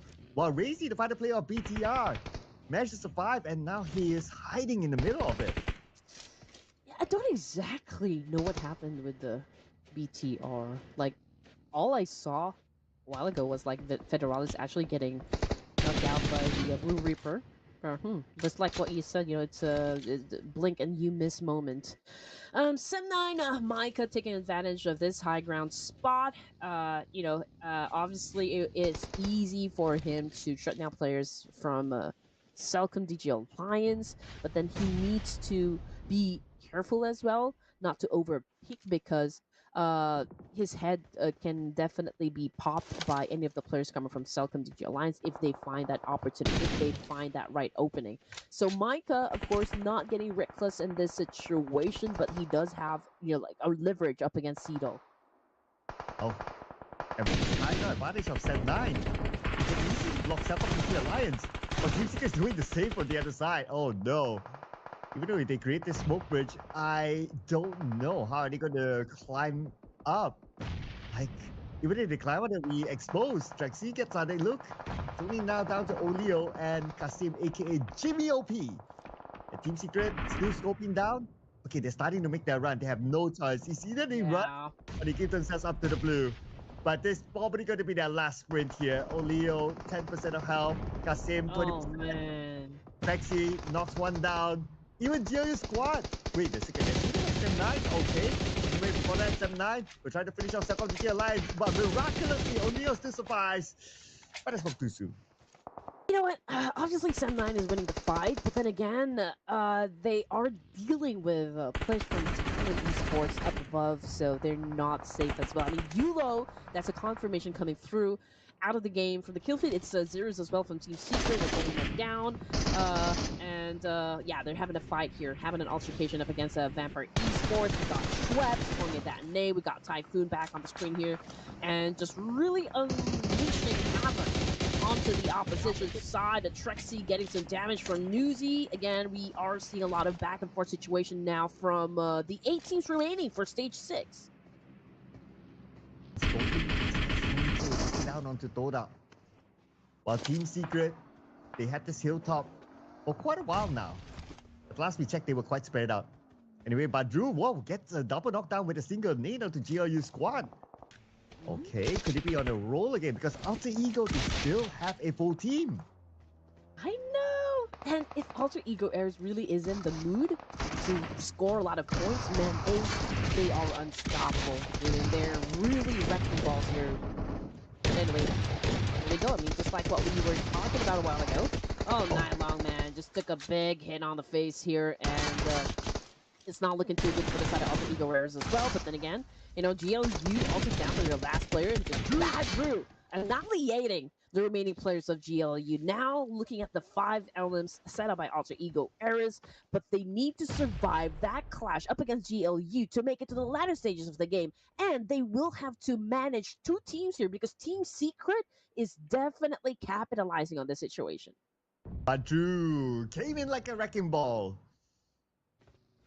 And now, Team Secret, they still hold pole position. If you can't think about it, like this high ground is so precious. You can even see Alter Ego from the side, and that's enough bullets from Typhoon. Just enough before he needs to reload to catch by the player Alter Ego. But for Team Secret, Zerus behind, his VC's down. Here comes Vampire Esports. Oh man, it was Todak. Hey, finally, it's been a long time coming, for the side of Todak. They need a lot of points. They need a miracle run going through the matches that we have for tonight. So I'm gonna give it to Todak. They need those points. But as for Vampire, Tony K putting down another player from the Qfit, it's Talon as well, shutting down GLU, but Typhoon, okay, just really making it hard for that team down or like at the foot of the mountain. That would be Talon Esports. But then again, we're looking at a solid 5 elimination points from Talon. Todak coming into play as well. We got Brian cooking up a nade here, and there's a need for Talon Esports to really find a very good spot here because where they will be coming from, it's gonna be an awkward spot. Ooh. I'm wondering if Todak could be that team. Okay, not gonna jinx it. Okay? They do need a lot of points, like what you said. They have to start it off right now. But Trexie will be ending his journey this round, leaving Sem9, number 6, 5 elimination points. We are down to the top 5 teams. We have Vampire Esports, only team with full squad, going up against Todak with 3, Talon with 3, Team Secret 2, BTR 1, SGK with a high ground. We try to stop Vampire Esports, managed to get a knockdown on the Tony K, but he does not have that angle to finish him off. I know, but yeah, Vampire's obviously running out of space here, and it's easy for GK to eliminate 2 players here from Vampire, and he did not let that one go. He did everything he can, of course, to seize that opportunity. Right so, because again, this is a game of survival. Talon Esports going up against, the remaining teams as well here, but Team Secret, I mean, he who has the high ground will always have the advantage. And again, coming into stage 8 here, okay, they will have to utilize this spot as much as possible because we don't even know what's going to happen the moment that we step in stage 9 here, since everything will be devoured by the blue zone and it might be hard for them to descend. Yeah, then we'll see how much space do they have by the time. We'll see actually able to survive this one against Todak. Todak 3v1. And Todak with the numbers will overcome Axel, taking him out. Now we have 4 teams left, including Todak, with now the most players in the game. Ooh, okay. Vampire Esports got eliminated with 4, but I think they've managed to acquire an okay number in terms of placement points, so I think they're going to be safe. But as for Todak, okay, this might be their moment to shine. But big chance to score the chicken dinner here just because of the number advantage up against Bigatron and of course Team Secret. Again, what we're waiting to happen on the side of Todak Esports is for them to actually play this right, execute the plan right here. Because, well, a lot of things can still happen even if we're already at stage 8. And even if we are only looking at 3 teams remaining, I mean, we're still talking about Razy of BTR, and this guy can be a monster in the battlefield if got pushed in the corner. And there you go, ladies and gents, we're down to a 3v1 situation. Razy, my man, what are you gonna do? Literally, he's in the corner right now. 1v3. This is Todak's best chance of getting this chicken dinner. But like what you said, it's Razy we're talking about, and they don't know where Razy is at. Okay, they're still searching for him. Alright, Fire shows himself. Razy, the first one on the Todak. Secures that elimination point. 2 more to go. Reels on the other side. One more to go. Could this be a solo run for Razy? What did I tell you, Sir Cloud? Oh, man, okay, here we go. You do not underestimate Razy of Bigatron Esports. Man, we're down to a 1v1 just like that. And this is what we have been waiting for. This 1v1 trade-offs that's happening inside the battlefield. It's going to be 9 of Todak versus Razy of Bigatron Vitality. Oh man. Crazy now in the standoff. 9 behind the smoke. Razy behind the rock. This could be anyone's game now. Razy just keeping an eye onto 9, who's going to make the first move. Looks like 9 will be forced to move because of the zone behind him. And now he's exposing himself. But the smoke is still blinding the side of Razy. Razy managed to clip 9. 9 just right from him. Spray happening right now by 9 from the lower ground. 9 voted pretty low. Pretty similar right now. The chase is happening by 9. Razy, one last to come out. 9, can he actually do it with the DBS? Razy! What a crazy punch! It was definitely a raise against time there. But flipping the script, back that up against Todak, man, that was an impeccable gameplay coming from Razy himself. Wow, what an event, what a trade-off. Great effort though for the side of Todak. I mean, we're not gonna discount the fact that, you know, it was all in all a great fight between those two amazing players. It is Todak's best chance of securing the chicken dinner, but his second place finish is not bad, ladies and gentlemen. But the best moment this round surely is Razy's chicken dinner. That was insane. A 1v3 towards the end with the blue zone behind him. He was alone. He had to move in front, yet take them out one by one. Man. Oh man. And all the eliminations actually came from Razy. All 3 of them. Yeah, because if you remember, you know, all 3 had an early exit just because of the play zone, I guess. So they might have encountered like a place wherein they got trapped with no vehicles whatsoever. Don't exactly know what happened with BTR, but yeah, amazing gameplay coming from Razy here. Honestly, I felt like, you know, sweat is coming off my face here, even in my palms, you know, like it was again an amazing play. I'm pretty sure that the crowd is already going berserk down there in the comment section, just really making a lot of noise, especially for Bigatron Vitality. Yeah, especially the bigger troopers. They'll be going berserk right now. It's like, what a run. Is this new collaboration giving them a new vibe of being able to perform like this? Even though it's like, 3 players, it's okay. 1 against the world. We still bring back home the chicken dinner no matter what. What a crazy, crazy run by Razy, who's also the IGL, leading by example. Okay, let me just get a chance to breathe here, catch my breath. Okay, all right. So for the other teams that did spectacularly well from this match, there's also Team Secret. Of course, there's Todak again, best round ever for Malaysia's Todak, and of course Talon Esports of Indonesia. And again, we got 2 Indonesian teams here in the lineup. So I guess, you know, this is still kind of like hashtag Indo Pride. Oh yeah, and of course the interplay continues here as we compare Badru and Razy. Oh, more eliminations to Razy, slightly more damage to Badru, more assists to Badru, but 100% no doubt team contribution to Razy in this round.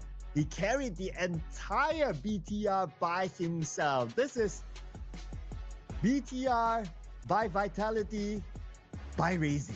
But our MVP, let's not forget about him. GK from Team Secret, 4 eliminations, 737 damage. I wonder what he must be feeling just a while ago, you know, during that end zone game. It was a 3v1 situation, Razy of BTR. So I feel like it was like all like pure adrenaline coming off of Razy there, and he almost like got caught, you know, with bullets coming from a DBS. But we're going to jump back into that talk because we're going to shine the spotlight onto the other top performers here. Again, we got Axel of Talon, we got Skyhor as well, and then Trexie coming from Senai. And all from different teams. But the one player that's important for him to maintain his overall MVP is to keep coming up on these sort of charts. Of course, Sky from Hora Esports still up here, and what differentiates them is not the eliminations. They all scored the same amount of eliminations. It is the damage output. So objectively, if we want to talk about points contributed to the team, then everyone pretty much the same here. So as long as for fans of Hora Esports, you still see Sky in this top performance, maybe even like MVP, obviously, that's an obvious one, then he could still be the overall MVP for today. Could be. I mean, obviously, if they're not gunning for the top spot in the playoffs, perhaps they could snag the overall MVP in the playoffs. Because again, we're probably gonna find out who the tournament MVP at the end of grand finals here. But again, with the match leaderboards here, ladies and gents, BTR 13 points. Okay, Team Secret coming in at second with 12. Kodak with 11. So we got 3 teams here scoring a double-digit finish. And as for those teams that needs to pick up the pace, we got RQ and Champions Esports right down there at the bottom. Yeah, and if we were to look at some of these other stats before the overall, one airdrop still looted. Okay. Teams still have time. I mean, a lot of these big actions happen towards the second half of the game because everyone's like still playing this very seriously. And I can totally understand that.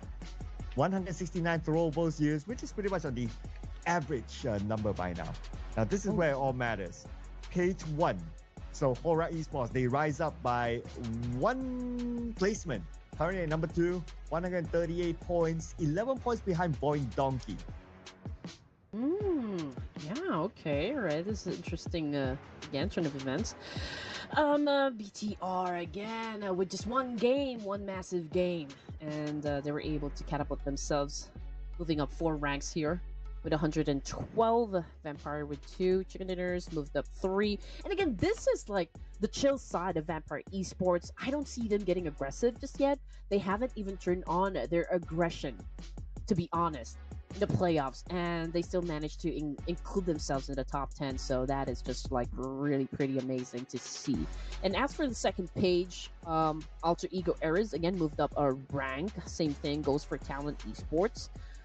Team Secret, great performance, coming off of the 16th place. Now they are already at number 14. Ooh, but page 3 people. Okay, these are teams that need to pick it up. So with 7-9 scoring 7 points, they rise up by 2. Okay, edging closer and closer, so that's fine. Some progress is great. Tora with that second place finish, 23, 56 points, still kind of far.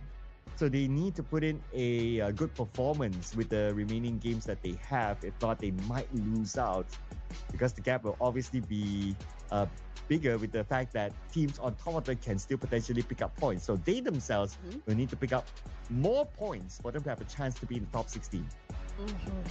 Yeah, and it's still the same teams that we mentioned earlier that needs to have a better gameplay, a better take on things here. Resurgence, of course, will be coming from the bottom teams. I mean, they need to. They don't have any options. I mean, if they do want to be part of the grand finals, then they will have to do something extraordinary at this point in the competition because we are already the second to the day, last day of the playoffs. But then again, we're going to talk more about what a crazy gameplay that was moments ago, the moment that we come back. So don't go away.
Wow, Indo Pride Day it seems because BTR just got the chicken dinner. They denied away Tora from that chicken dinner when Tora had 3 players, and it's all because of Razy.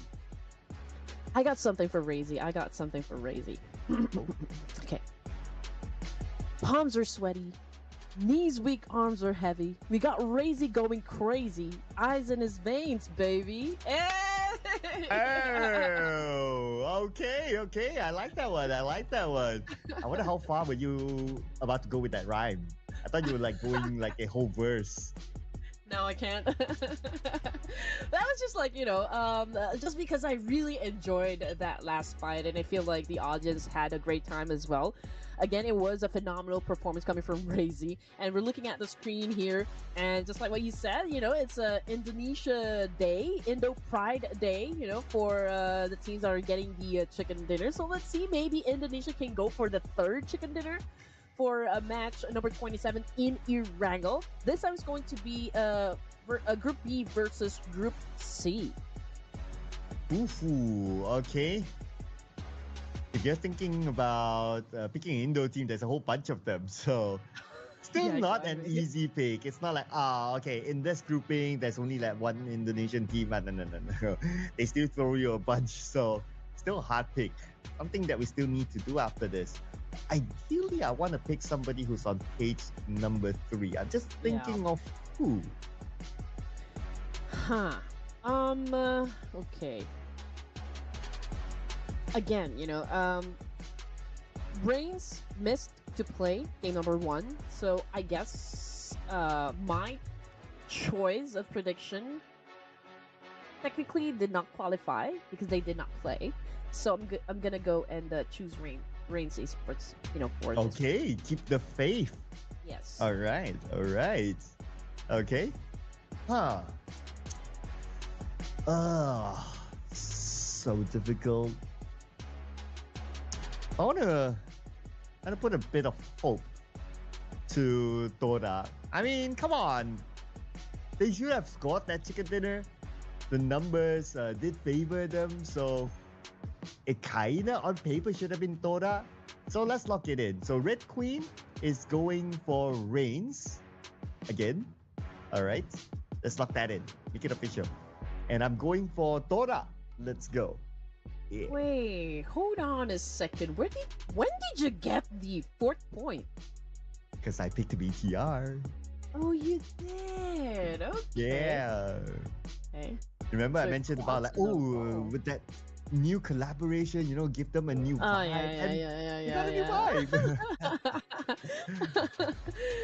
Oh man, okay, DRS for the production team. And again, you guys are welcome, you know, to kind of join into our mini game. Again, we are all having fun in this tournament, so do lock it in, your choice of team for this round in Erangel. Type it down there in the comment section and just really show your support, you know, to your favorite teams, or like whichever team you guys are rooting for. You know what? That gives me an idea, right? Maybe in the future we'll have like a fans prediction. Yeah, we out there. should. And then We should. like somewhere around this time, obviously we are from the future, but you know, somewhere around this time, then the production will go like randomly just point one on whichever name they see that's on the comments. That would be pretty nice, right? Yeah. They should share this headache with us. Yes. Feel how we feel doing this every time.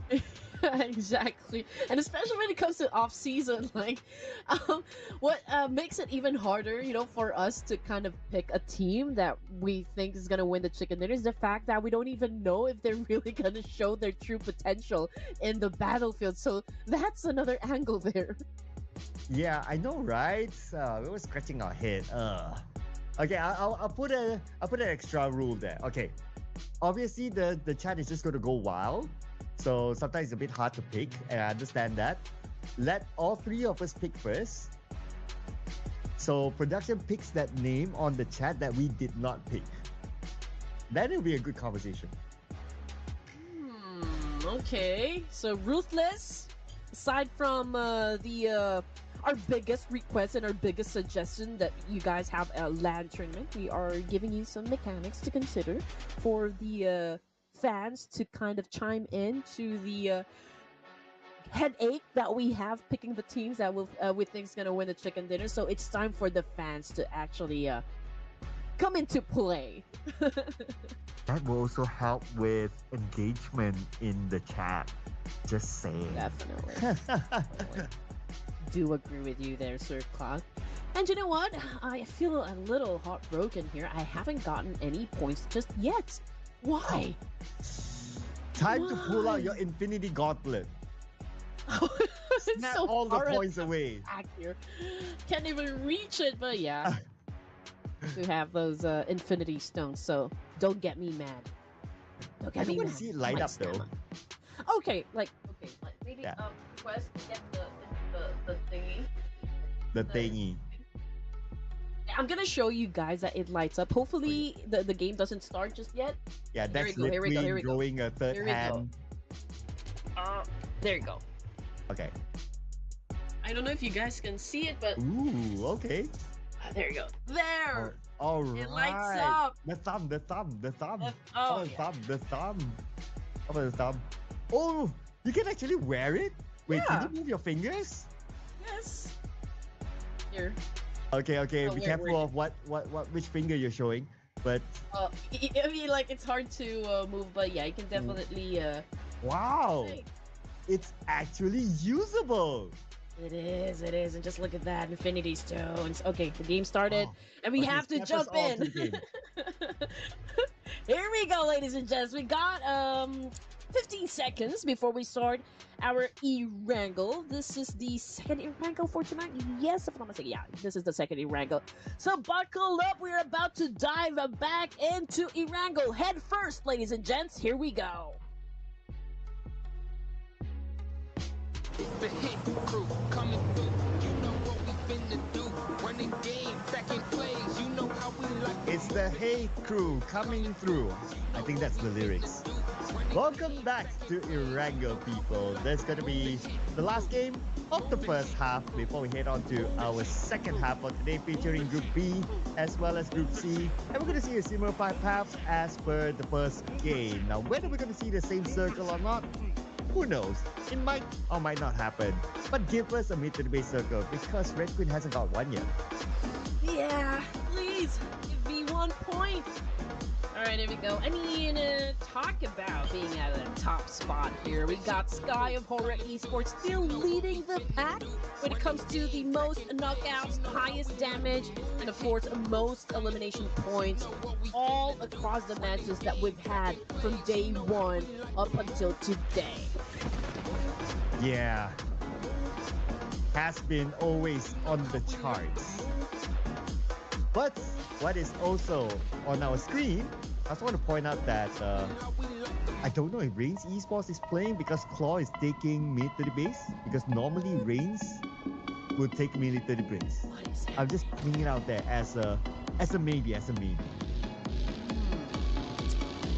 Yeah, okay, I'm just like really skimming the map here, looking for the logo of Reigns Esports if they even got inside the. Yeah, I don't think they're playing it yet. Okay, that is. Man, that's a little heartbreaking on my side, but probably for the fans as well. Just like really waiting for their appearance and kind of their overall gameplay all throughout the playoffs. I mean, like if they're not gonna play for today, how are they gonna make it in the grand finals? I mean, would the matches be enough for Reigns Esports to catch up tomorrow, perhaps? I mean, there's still tomorrow though. So I don't know. It's hard to tell, right? We need to see like how big of the gap will be by the end of today, assuming that they don't show up for the second half. Or maybe it was because of your Infinity Gauntlet snapped them away. I don't know. I forgot to turn on my light. Okay, here we go. Okay. But anyway, speaking of like snapping some fingers, I do wonder who has, or like which team has Thanos' gauntlet here for this round. I mean, which team will be able to wipe out the whole lobby and secure the chicken dinner? Of course, that's what we are about to find out in just a few more minutes here, ladies and gents. So far, everyone is minding their own business, right? I didn't see any drop clash happen, and but we do see Rig and his horse galloping across a wrangle, and yeah, maybe he still needs some weapons because I don't see anything in his backpack just yet. So again, it's amazing now that we are at the second of the to the last day of this playoffs. Everybody kind of decided, for this round, maybe we should like take it slow. Yeah, I guess today has been like so far at least the first few moments is like okay, we take it chill. We might see like 1-2 fights and that's pretty much about it. It's not like some of those days where you see like oh just back to back to back to back. Maybe it's the flight path as well because the flight path has been pretty nice, pretty kind. Like it splits down the middle. Everybody can drop into their regular drop spot. And today is like what day number 5. So everyone would have like been accustomed to each other. Like, oh, you're gonna go there anyway, so I choose not to fight with you. I'll switch somewhere else, and that's totally understandable. So maybe all that in together. That's why like the early stages we don't see that early clash that much. Everybody wanted to probably have like a chill first few zones, I mean, everyone's been playing at a high pace here, so at some point you're gonna get exhausted, and I feel like most of the teams here would want to kind of rest up, since fights, it's inevitable. It's gonna happen one way or another. So we'll just have to wait up until perhaps the circle gets really small, for the teams to actually get forced to have that fight. But for now, I think we're gonna chill as well because teams are just killing nothing but time here. So we'll just have to wait up until they decide that, okay, maybe it's time to rack up some points.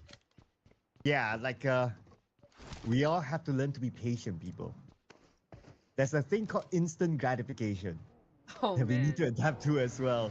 Oh It man. doesn't happen within the first 3 seconds, then you just swipe away. No, no, no, no, no.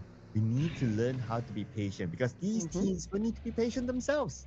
Like drop down, Exactly. get the best loot, get the best position, and then just go all the way guns blazing. Aha, that's where you get like back to back gratification. That's more satisfying. Mm-hmm. I mean, they teams here they do have their off days. I mean, for horror esports, I can say like, for the playoffs, day number two wasn't really their best day. They were slow on the points, both placements and eliminations.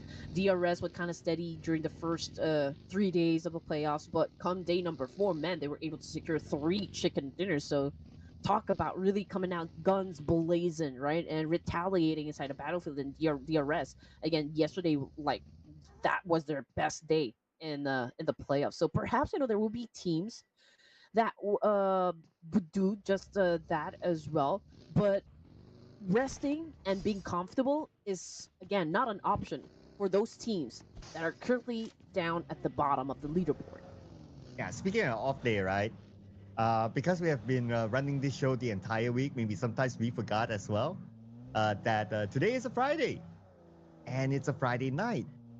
So maybe these teams are also like, okay, it's a Friday night, we wanna take a chill and we just want to enjoy the game and not go out like early every round.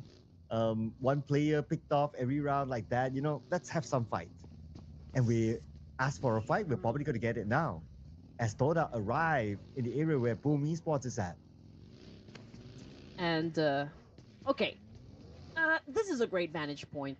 I mean, it's a tower after all. Then again, it's exposed. You need to be able to have like great reflexes here to be able to sustain that spot. And we got Todak, of course, getting away with the situation here that there is a player hiding in the tower. So they all just rushed inside the house here in this compound. But then again, there's also that possibility that perhaps Todak doesn't know that there is a player actually just waiting for them to make a mistake here. And yeah, let's see what's going to happen. Like what my doctor would always say, What? prevention is better than cure. So you might as well prevent Mm. yourselves from a potential person up there to shoot you down rather than trying to cure your teammate when he's knocked. So that we Mm. navigate through that. Thanks, Doctor. You're a lifesaver. But the thing is, okay, this is what Boom Esports is doing at the moment. So we got Lembang with a very good vantage point here, potentially shutting down Todak just because of his great position. But the information gathering is what Lembang is doing at the moment. And Boom Esports is slowly getting into position here. Obviously, Boom would like to go in for a pincher. I mean, they're really working as a wolf pack here, Sir Kyle. But anyway, okay, here is the action, ladies and gents. Again, we've got Talon back on the screen here. I believe they are already flexing their 1 point in the bag. Boysil right now inside his buggy, driving it, and would try to surround the Oh, opposition. So perhaps they're going for the right oh, angle here. And this is what we were talking oh. about. Lembang got compromised and now got shut down by Todak. So Todak does know that there's a player up there. Wow, somehow Brian spot him. But that's good game sense though by Toda to like try to kind of protect that tower. And now the other members of Pubg Sports, they have arrived. They want to try to save their teammate, but before that, they have to clear off the remaining members of Toda with Real still looking down. Yummy cooking up his nade. He will lobby out to the Ooh. second floor. Real takes a lot of damage, but it's only 50%, so he's able to heal up back. So this is the tricky part now for Boom Esports. Pawn bet, man, the choice here is whether or not they're gonna take care of business first up against Todak, or are they gonna go to save their teammate here? I mean, there's no choice for Lembang but to stay up in the tower because I mean he cannot let himself, like fall from that tower. It will result to his demise just because of like how the HP is going really pretty low at this point. Now Todak popping off those smokes, getting into position as well, ready to challenge up the boys of Boom Esports here. They do have the advantage right now. Bam Bam, of course, confirmation coming through. It got reeled down on the ground courtesy of Pondbet, but Pondbet, man, got knocked down as well, but not by Todak, by Vikings. Oh, okay. More teams interested in this area, perhaps. But Toda, now 2 active players. Maybe there are 3 active players in this compound. Pops up that smoke, tries to get into the building where Yummy is at. Yummy and Johan are separated. Yummy will be gunned down, leaving Johan alone on the other building. Okay, so this is the current situation here, ladies and gents. Real getting picked up by the teammate. There's a need for them to do this as quickly as possible just because of the fact that there are other interested parties to actually get into the mix here. Boom, on the other hand, again, this is not the kind of outcome Boom Esports was hoping for. I mean, they did have the advantage against Kodak moments ago, but unfortunately they dropped the ball that resulted to their early exit out of the game here. Vampire Esports going up against D Savior of Vietnam. We got trapped back on the screen here. Newsy down on the floor, however. Trev trying to find an angle here to try to shut down a D Savior. This is a back and forth trade coming from between these two teams. Trev's not pretty low in HP, but there you go. A nail in the coffin sent by Levi's. And that was his last ditch there towards the end, but Xavier had the numbers, so that's how that fight kind of fell. Now we will look at the next circle. It should be an okay kind circle this time on the main peninsula, but still giving a little bit of water in this circle. Not too much, but it could be either school or Rosal. We ship over the face plan while the team's shifting into the circle. Canary taking a lot of damage from behind. It is a long range by Gen Force playing the support role. Trying to stop base plan at their tracks, and now it's his turn to come in. Okay, so it was a strong gameplay yesterday for our Q, but that is not the gameplay that we are seeing coming from them, maybe at least for this round, but Claw really down at the bottom of the barrel here. Something needs to change, but oh man, what a shot coming from Shopper. Red face again, knocked down on the ground here, not looking too good. Julie coming into play with a great shutdown as well. Claw might be the one on the losing end of the stick here, and there you go, just like that. FaZe Clan took the victory up against the opposition, which is of course Claw. Oh, but DRS might come by to stop them from licking their wounds. Say hello to DRS. It's a 4v3. At the same time, the elimination fee shows that Razy, Mr. MVP, Mr. Clutchman in the previous round, scored his own knockdown, not securing the elimination point yet. One for DRS. Okay, they're trying to find an advantage, but what a big advantage! One made by Delta to knock 2 down. Okay, here we go. DRS taking their aggression up a notch once again. They've got a couple plays down onto the side of FaZe here after winning the fight. You know, and DRS right now just giving FaZe a taste of their own medicine here, hence getting the victory up against that clash, or like within that clash. Which brings us down to 11 teams at stage 3. Wow. What the hell? That's what happens, like, if in the beginning, like, nobody goes down. And when the fight happens, like, it just happens back to back to back to back to back. And all of a sudden, it's like 11 teams. Okay, and then you have a little bit of a chill time. And then the cycle will happen again, maybe to the end that time. Yeah. Oh, wow. And again, you know, our esports already out of the game here. Okay. They are at number 14. Okay, so we'll probably check that in the leaderboard later on. But they're not safe at all. But then again, you know, plenty of chances more to go for the side of Vampire Esports, and I'm not even like feeling the pressure for Vampire, because again, we're talking about like 16 slots, you know, for the grand finals, and Vampire Esports will definitely one of the teams that we're going to see play in the grand finals. Now, looking at the map feed here, ladies and gents, we got, of course, a lot of teams that will be coming from the southeast side, but ETR, man, they are guarding that entry point right there. Lots of potential to assume points coming off of the enemies, and let's see like how long can they set up a very good defense from all of the teams that are headed towards that direction, because that compound right there now is a prime spot at stage 4. And so is Rosshawk as well in the middle of the circle. We might expect more teams to head towards there now. 7-9, for example, on their vehicle, taking the left side rotation. The team shooting at Viren. Okay, that's a clue that somebody's there. Now he drives straight. So far, vehicle still okay. Heading straight, passing by School. Now, School also has another team, so they are forced to stop right now. DRS 7-9, here we go. Man, but from the kill vid, it's Vikings versus Talon, and that's the confirmation. Axel already out of the game here. And okay, how many more players does Talon have? Okay, down to their 3 players, so it's still doable. I think they still have a fair chance here to score that chicken dinner. 7-9, okay, flushing out Voindunky from that building, but I mean, it's kind of hard to connect just because of the fact that, you know, it's I mean, they're surrounded by concrete walls here, so it's not really ideal for any of the teams that, you know, like to go for a massive spray. Again, you also need to consider that you need to manage your resources, and if you cannot really find an accurate angle to work with, then might as well just like, you know, like be patient and just really wait for that right opportune moment. But speaking of moment, we've got ASI 8 having a moment with Tribe Error Macy. Trix is looking at a different direction here. I mean, there are teams that will be coming from the outskirts, so perhaps, you know, he wants to keep them at bay while they deal with business here inside the compound.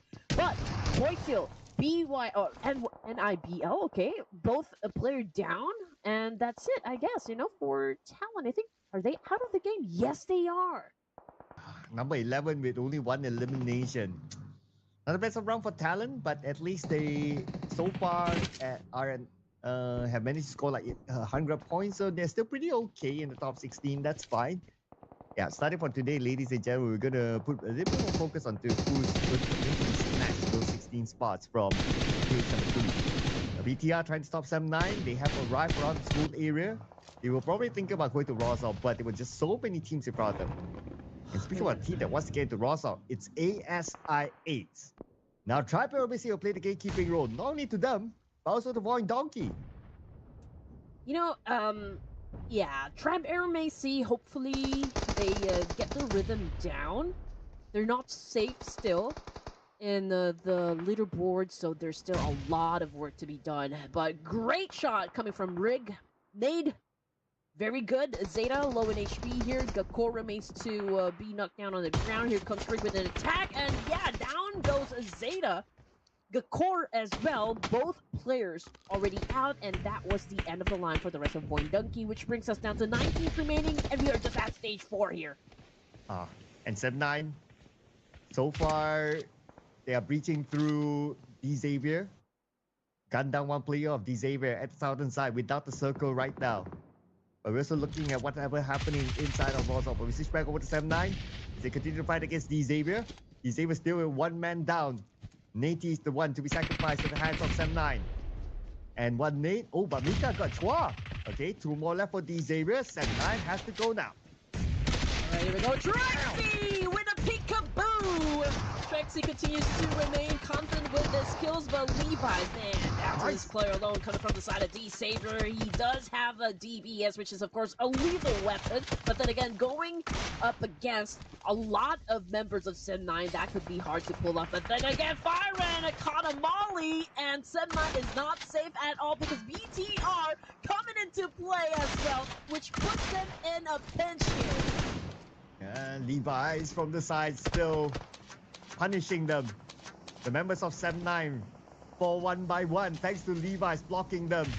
And now it's going to be only Firen against Levi's. Levi's pretty low with the blue approaching. Levi's has to back off. He does not have the help to tag the blue.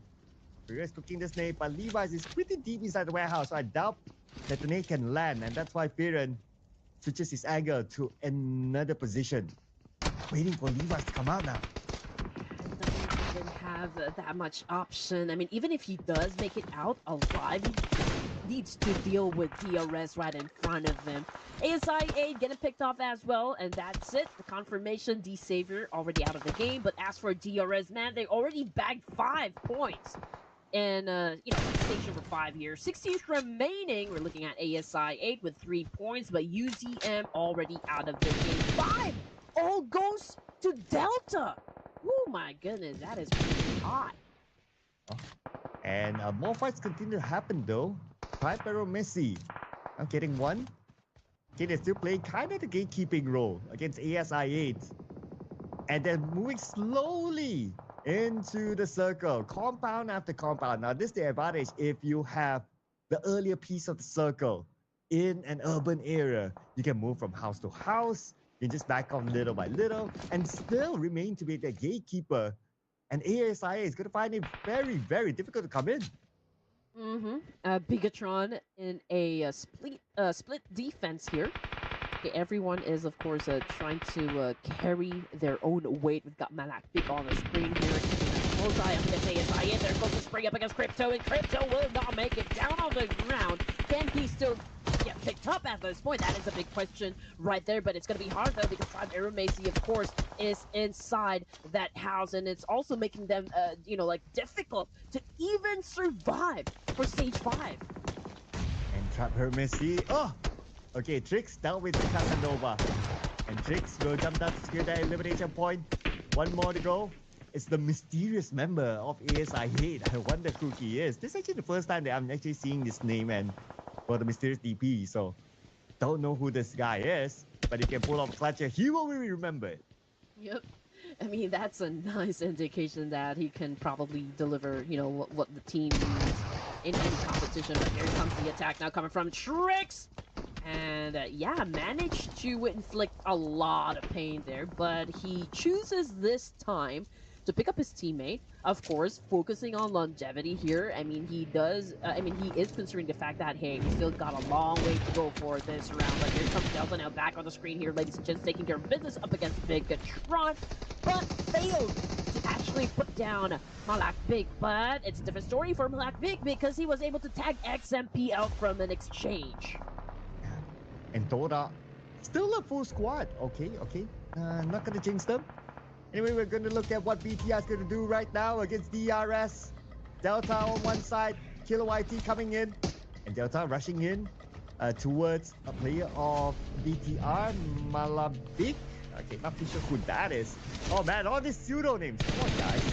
If the Ras not using a pseudo-name, Killer YT tries to get him down from afar. Malabik just blocks his view.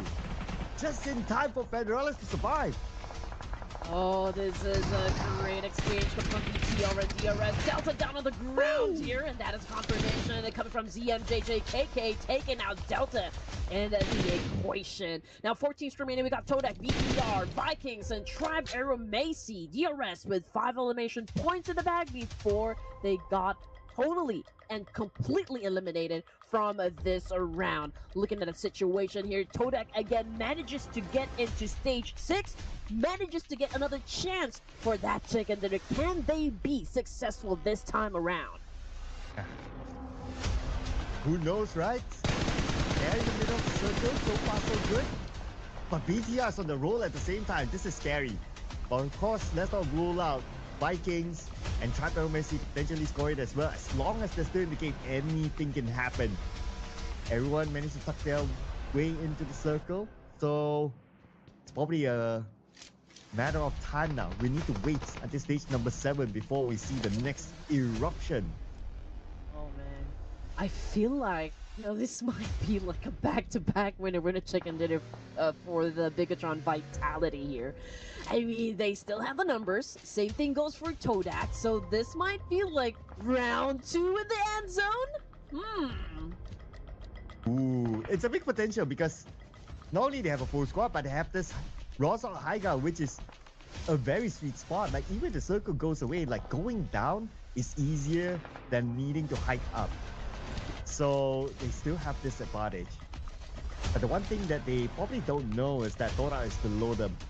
And they're scouting out different angles now, just gather as much information as possible, preparing themselves for the next shift of the circle in about 5 more seconds from now.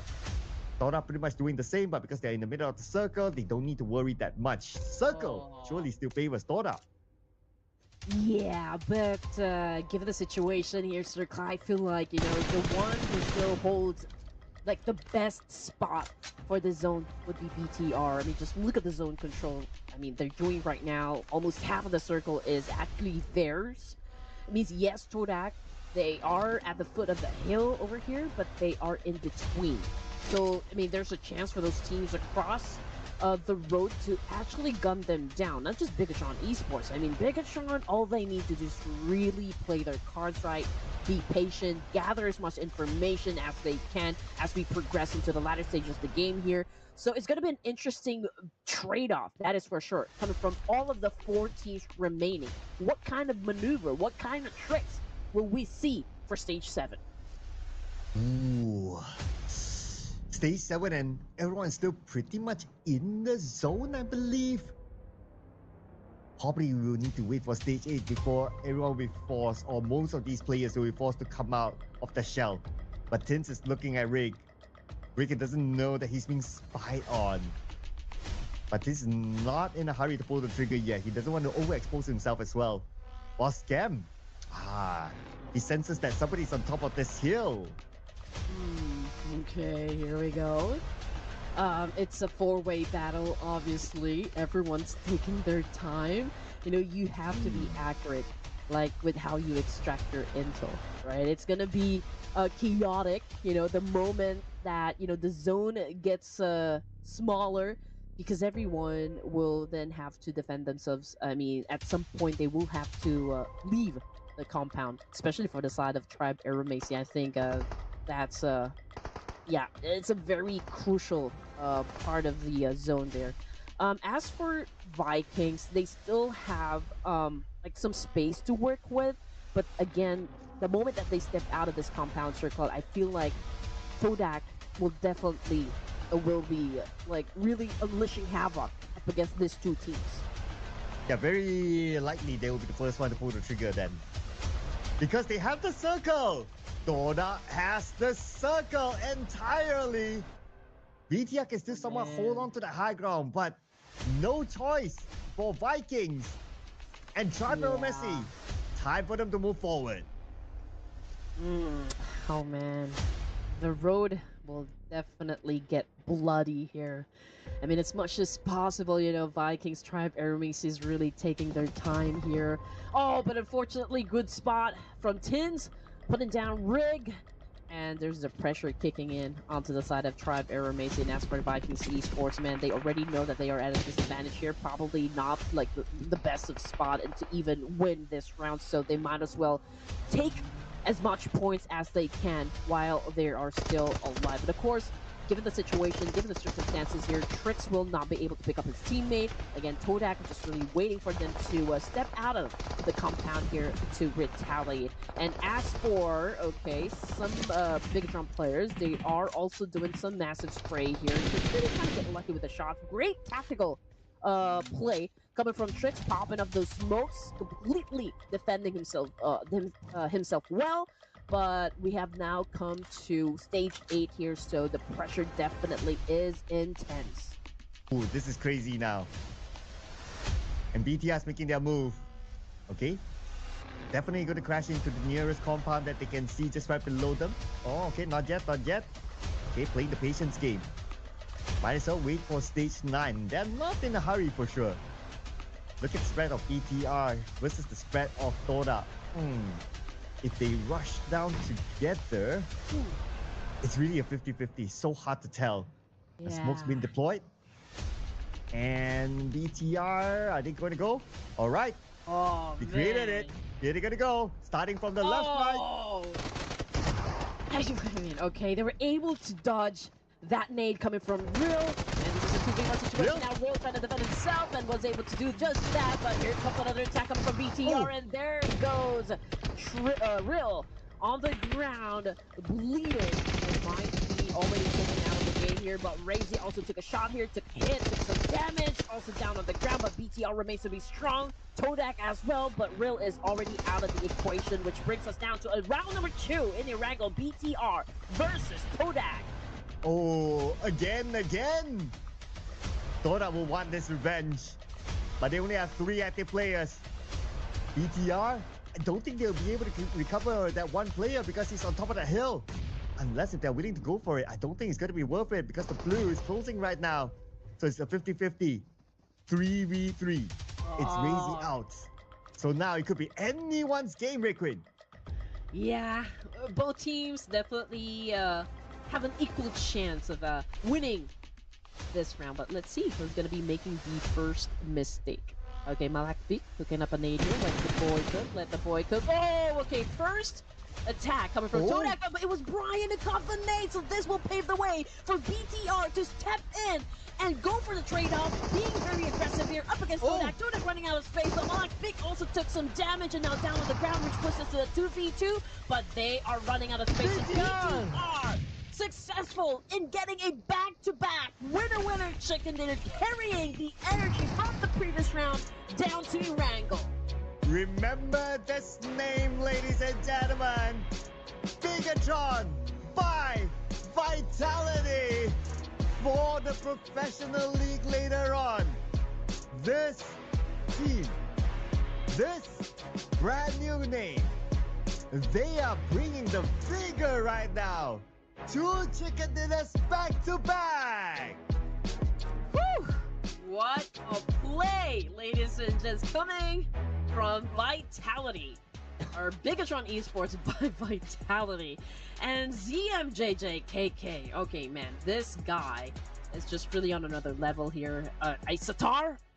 I know you, man. Okay, so, I mean, he bagged most of the elimination points here, so that only means that, you know, he did most of the work.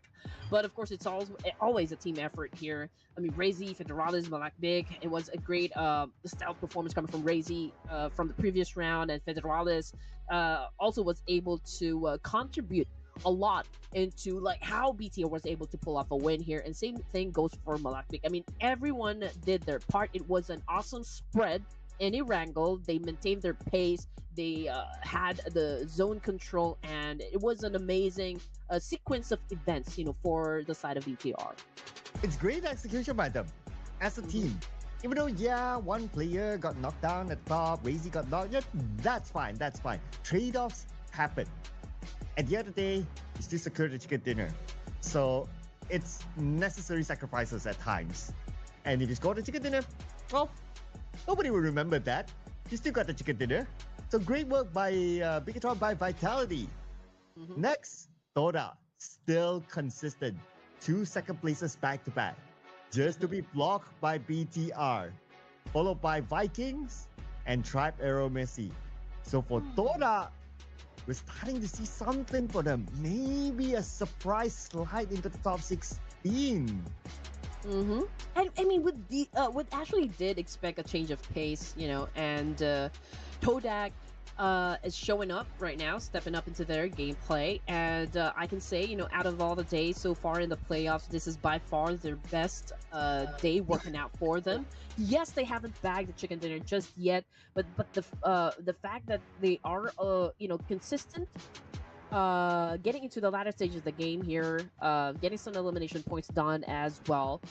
If they can just, like, really sustain this kind of pace, I mean, Todak definitely will secure a slot in the grand finals. But then again, it could be a little challenging for the side of Todak, just because, you know, I don't want to say, like, it's already late for them, but there will be, like, high pressure to get the much needed points for Todak to maintain their position in the leaderboard.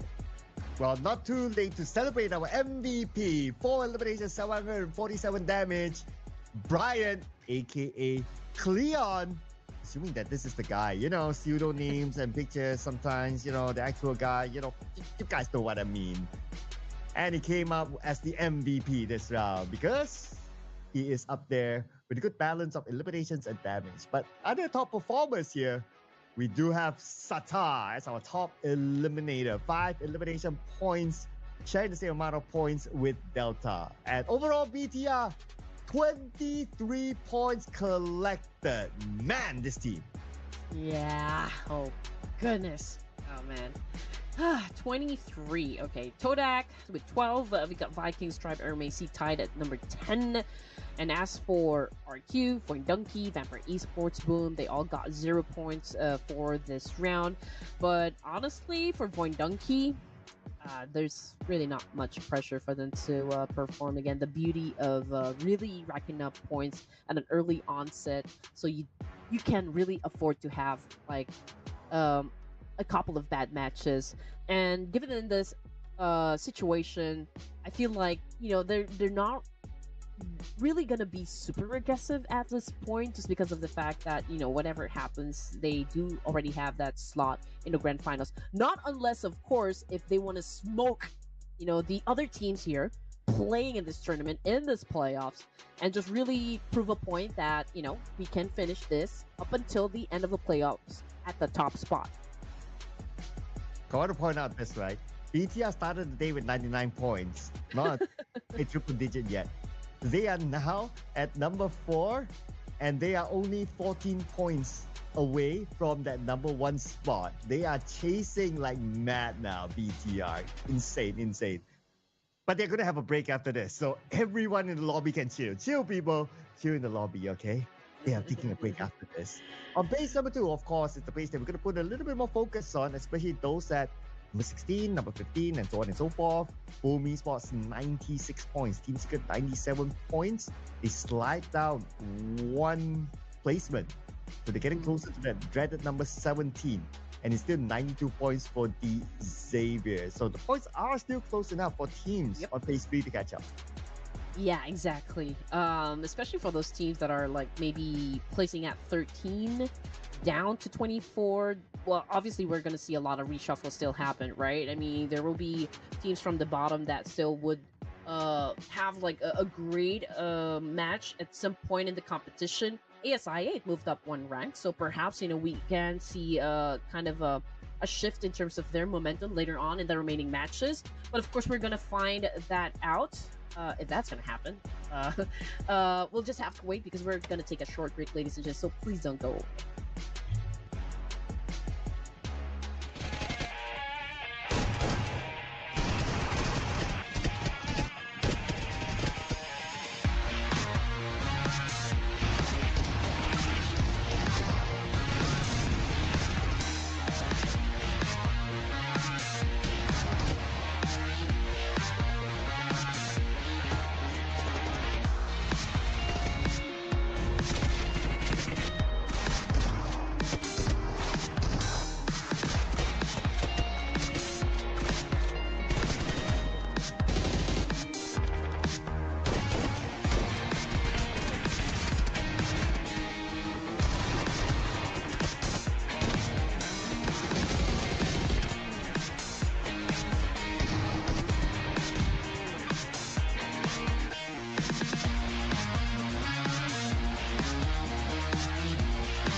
Final 3 matches here, ladies and gents, for day number 5 of the playoffs. Again, welcome back to Ruthless Invitational Showdown Season 10. My name is Red Queen, together with Sir Cloud, and we are about to see just like which of these amazing teams is going to be crowned winners for this round. I'm sorry, I'm still giggling. You know what? your last reaction before we transition to a break was just perfect. Perfect timing. Oh man. But now we're raining red and white hearts in the chat, ladies and gentlemen, because it's Indo Pride Day here. Oh, but okay. I guess the teams are glad that BTR is taking a break this round because they have been on a rampage. So I gotta give these teams a break, guys. We're back to A and B. Exactly. Yeah, I mean, we have to give it to the Indonesian teams, right? I mean, it was a massive performance, coming from BTR. A back-to-back winner-winner chicken dinner. Aggressive all throughout, those, 2 matches that they've had. So, yeah, the team deserves to be, really celebrated, right? So if you're a fan of BTR, just make it rain a lot of red hearts, down there in the comment section. And as for me and Sir Cloud and the production as well, we have to choose which team here is gonna win next.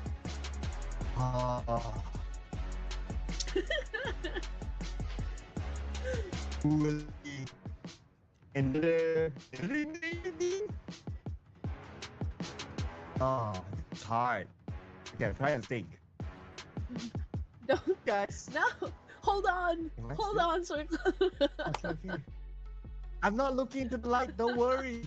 I'm with sunglasses. Okay, I think I'm gonna go first with my prediction since we're still trying to deal with maybe perhaps a signal connection on the side of Sir Cloud, but I haven't picked up Horror just yet. So okay, here we go. Up against the red hearts. This time I'm gonna go with the purple hearts. Horror, Sky, I'm looking at you.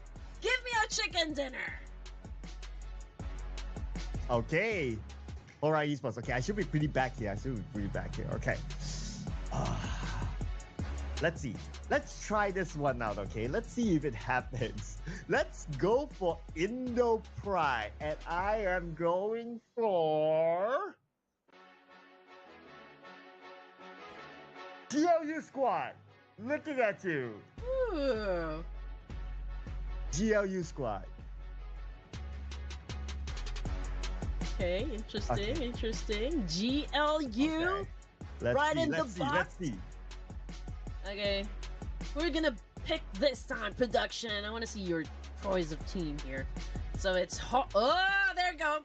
We got Okay. 2v1 situation in terms of like prediction. Okay, here we go. I'm feeling pretty confident, for this round since well, it's gonna be Miramar, ladies and gents. Back to the desert and we go. And I do wonder if we're gonna see some camels again pop out from the map. So that's gonna be interesting for at least for me. I do love to see if there will be teams that will be using camels as their mode of mobility here up until the end of this round. That could be interesting.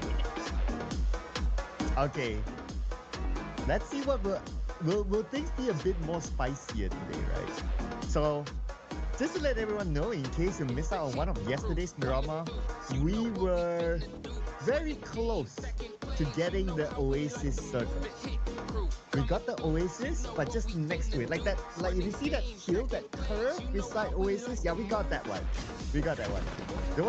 That's like the closest Oasis circle that I've ever gotten in my entire career, ever since my actual Oasis circle way back in 2020.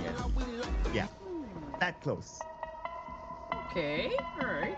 I'm hoping for like maybe an island finish over to the east side, or perhaps like a Los Higas circle to happen back in Miramar, because we know how intense it can actually be when it drops there. But okay, sorry, Red Queen, not this time, not this time.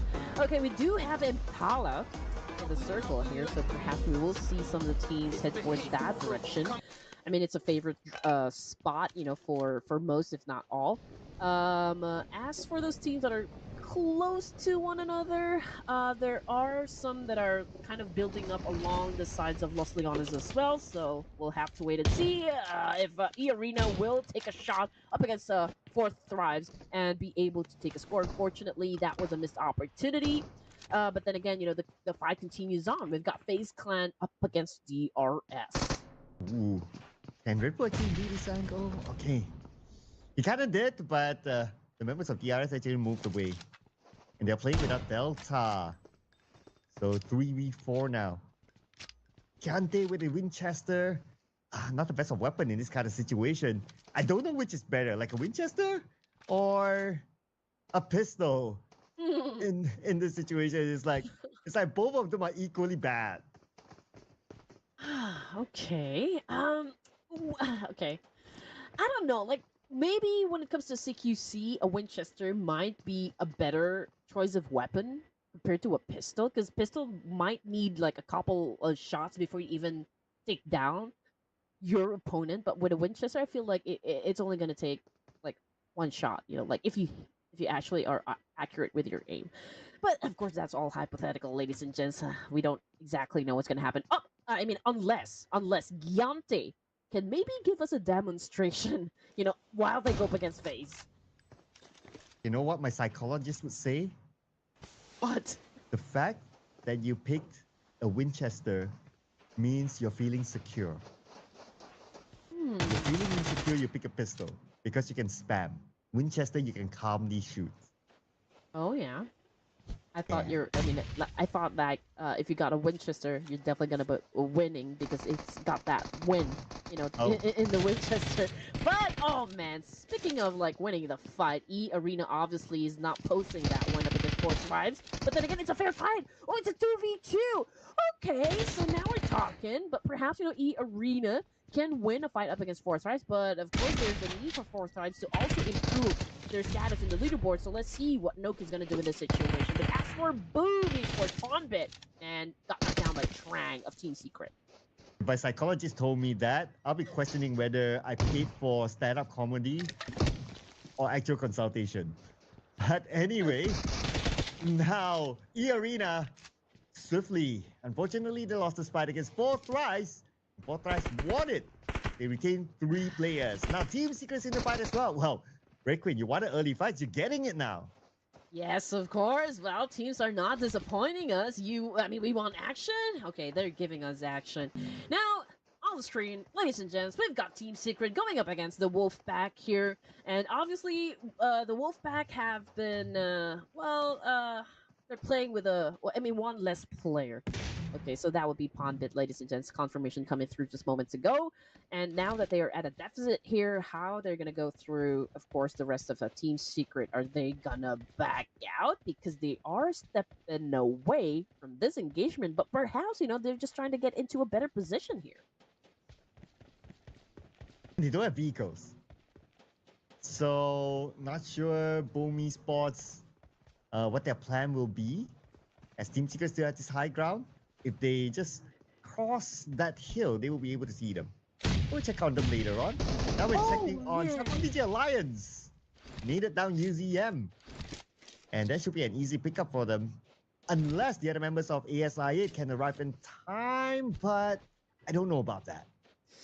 See, guys, I mean, this is the importance of, getting your information right. Oleo obviously know where to throw that nade, and it was an easy, win from Oleo. But, of course, the fight is not over just yet.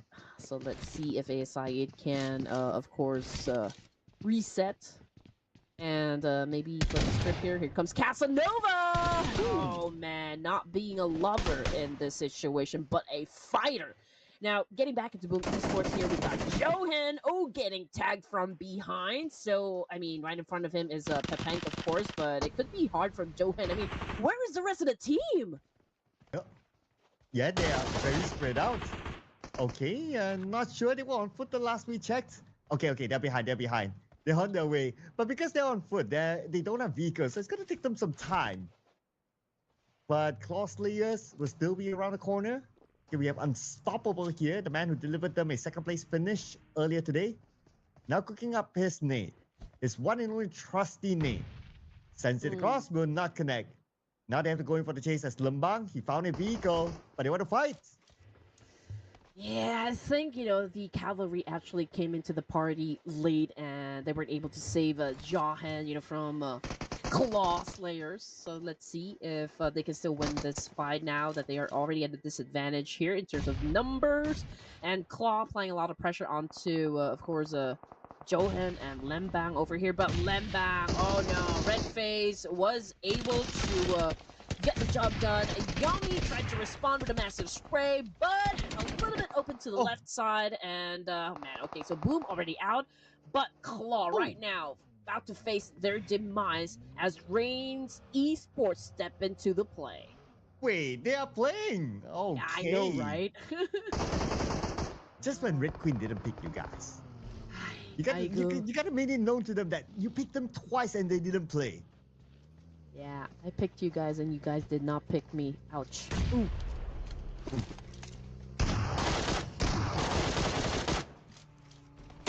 Wrapping it.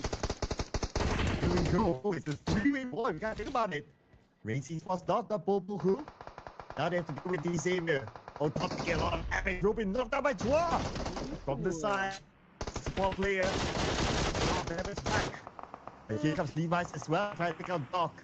Baron will be down on his knees as well. Took out by Red Face. Red Face will finish off Baron. Reigns Esports. Maybe not the start of the day that they would have wanted. It's it's not really the best of spots, for Reigns. I mean, it's pretty exposed, to be honest, so it'll be hard for Doc to save top at this point.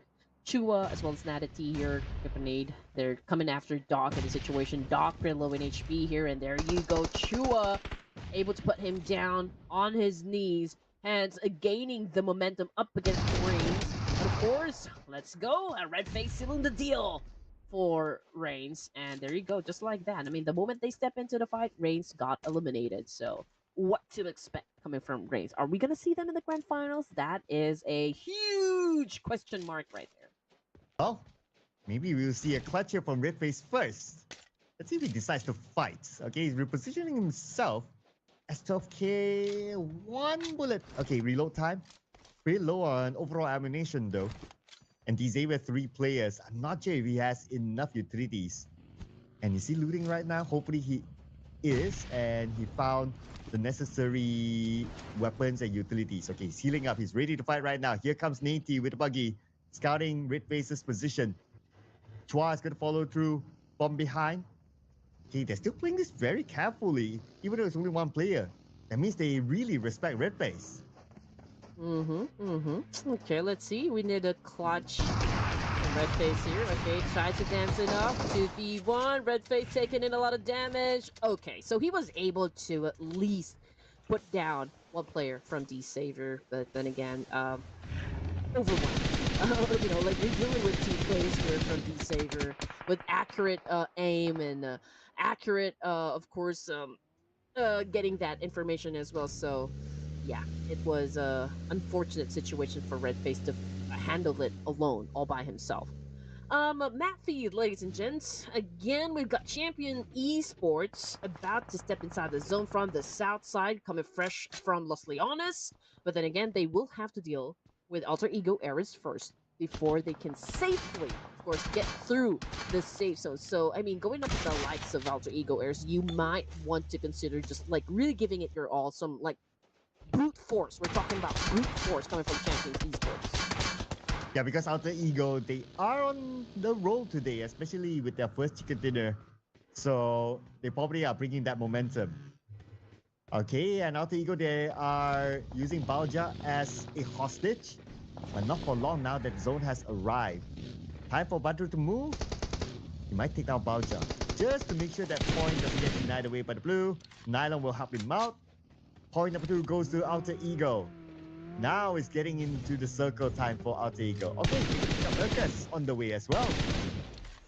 Ooh, coming off the minimap here, there will be a lot of cleanup that's definitely going to happen around La Bendita. Perhaps, like right at the edge of the circle here. 4 Thrives, okay, this is like a shift when it comes to like power positions. I mean, 4 Thrives obviously holding on to a compound here. They might be able to assume points from teams that will head towards that direction, like as their entry point. But we still have to wait if ever that happens. But GLU, okay, this is your choice of squad here. Sir Cloud putting 2 in the bag. And stage 3, down to 10 turns remaining. It's pretty fast, but Steakley, man, what are you doing? Okay, that's a close one. D Saver, again, one of the strong contenders that we have in this playoff. Let's see if GLU can actually get the victory here up against this strong, confident Vietnamese team. Oh, they totally didn't expect that Nati was there. Nati, one solo player blocking them, forcing them to take a different route perhaps. They're still deciding on what to do right now. But Nati has decided to maybe move away. No, not yet. Let's not forget about the fact that Iftar is in front. Okay, Stickly managed to find a way through. Xavier has to move too. Wow, the elimination feed. Champions Esports, unfortunately, out at number 10. No points collected this round by Champions Esports. Nevertheless, they have already collected 102 points, so they're still pretty comfortable in the overall charts. But yeah, Minimar, again, fast-paced, I can say, because we are just at stage 3, and we only have 9 teams remaining over here, so everyone's just really eager to put a lot of elimination points in their bag as well. But FaZe, okay, they are holding on to a compound here, and D Savior seems to be winning the fight. Up against GLU. GLU obviously tanking the blue here. Chua continues his massive trade, unfortunately wasn't able to put anyone down from the side of GLU. But he is not giving up at all, ladies and gents. Chua obviously continues to apply a lot of pressure on the side of GLU, understandably so. I mean, they are really preventing GLU to step into the circle here. I don't know exactly what GLU is going to do in the situation, but if they want to actually push through and penetrate the circle, he will have to deal with Chua being aggressive. But that is it, ladies and gents. So no is nowhere to be found. Wow, Chua with the renewed contract has been showing a decent amount of performance throughout the past few days. And now scoring 3 eliminations for himself. Overall 6 for D Xavier now. And they're still spending some time in the blue, really taking their time. Maybe they're just waiting for Iftar to show himself. They're moving towards the direction where Iftar is at. They were bumping into each other for sure from the south. But on screen right now, we're going to look at what's going to happen between Alter Ego and GLU squad. With Alpha having Xbox in front of him, who's going to pull the first trigger? But we'll come back to that later, as now we'll be looking at Sky and how he's going to cross this road. Okay, that Sky. Oh, back to Alter Ego Eris first, because they just eliminated the LU squad with only 2 points in the bag here. Ooh, a little brutal, so to speak. Okay, Iftar, last remaining player from Celcom, DG Alliance, and Levi's. I mean, just collected that point. Man, 7 teams remaining. Looking at Hora, we got Sleepy.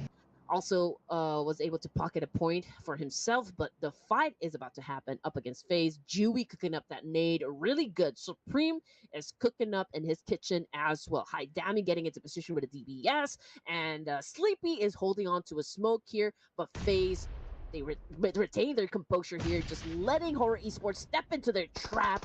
Let's see if they could actually flush them out. Oh, managed to get Canary. And now, Hora Esports, they have the man advantage against FaZe Clan, Jewy, and Red Bull taking 2 different ends now.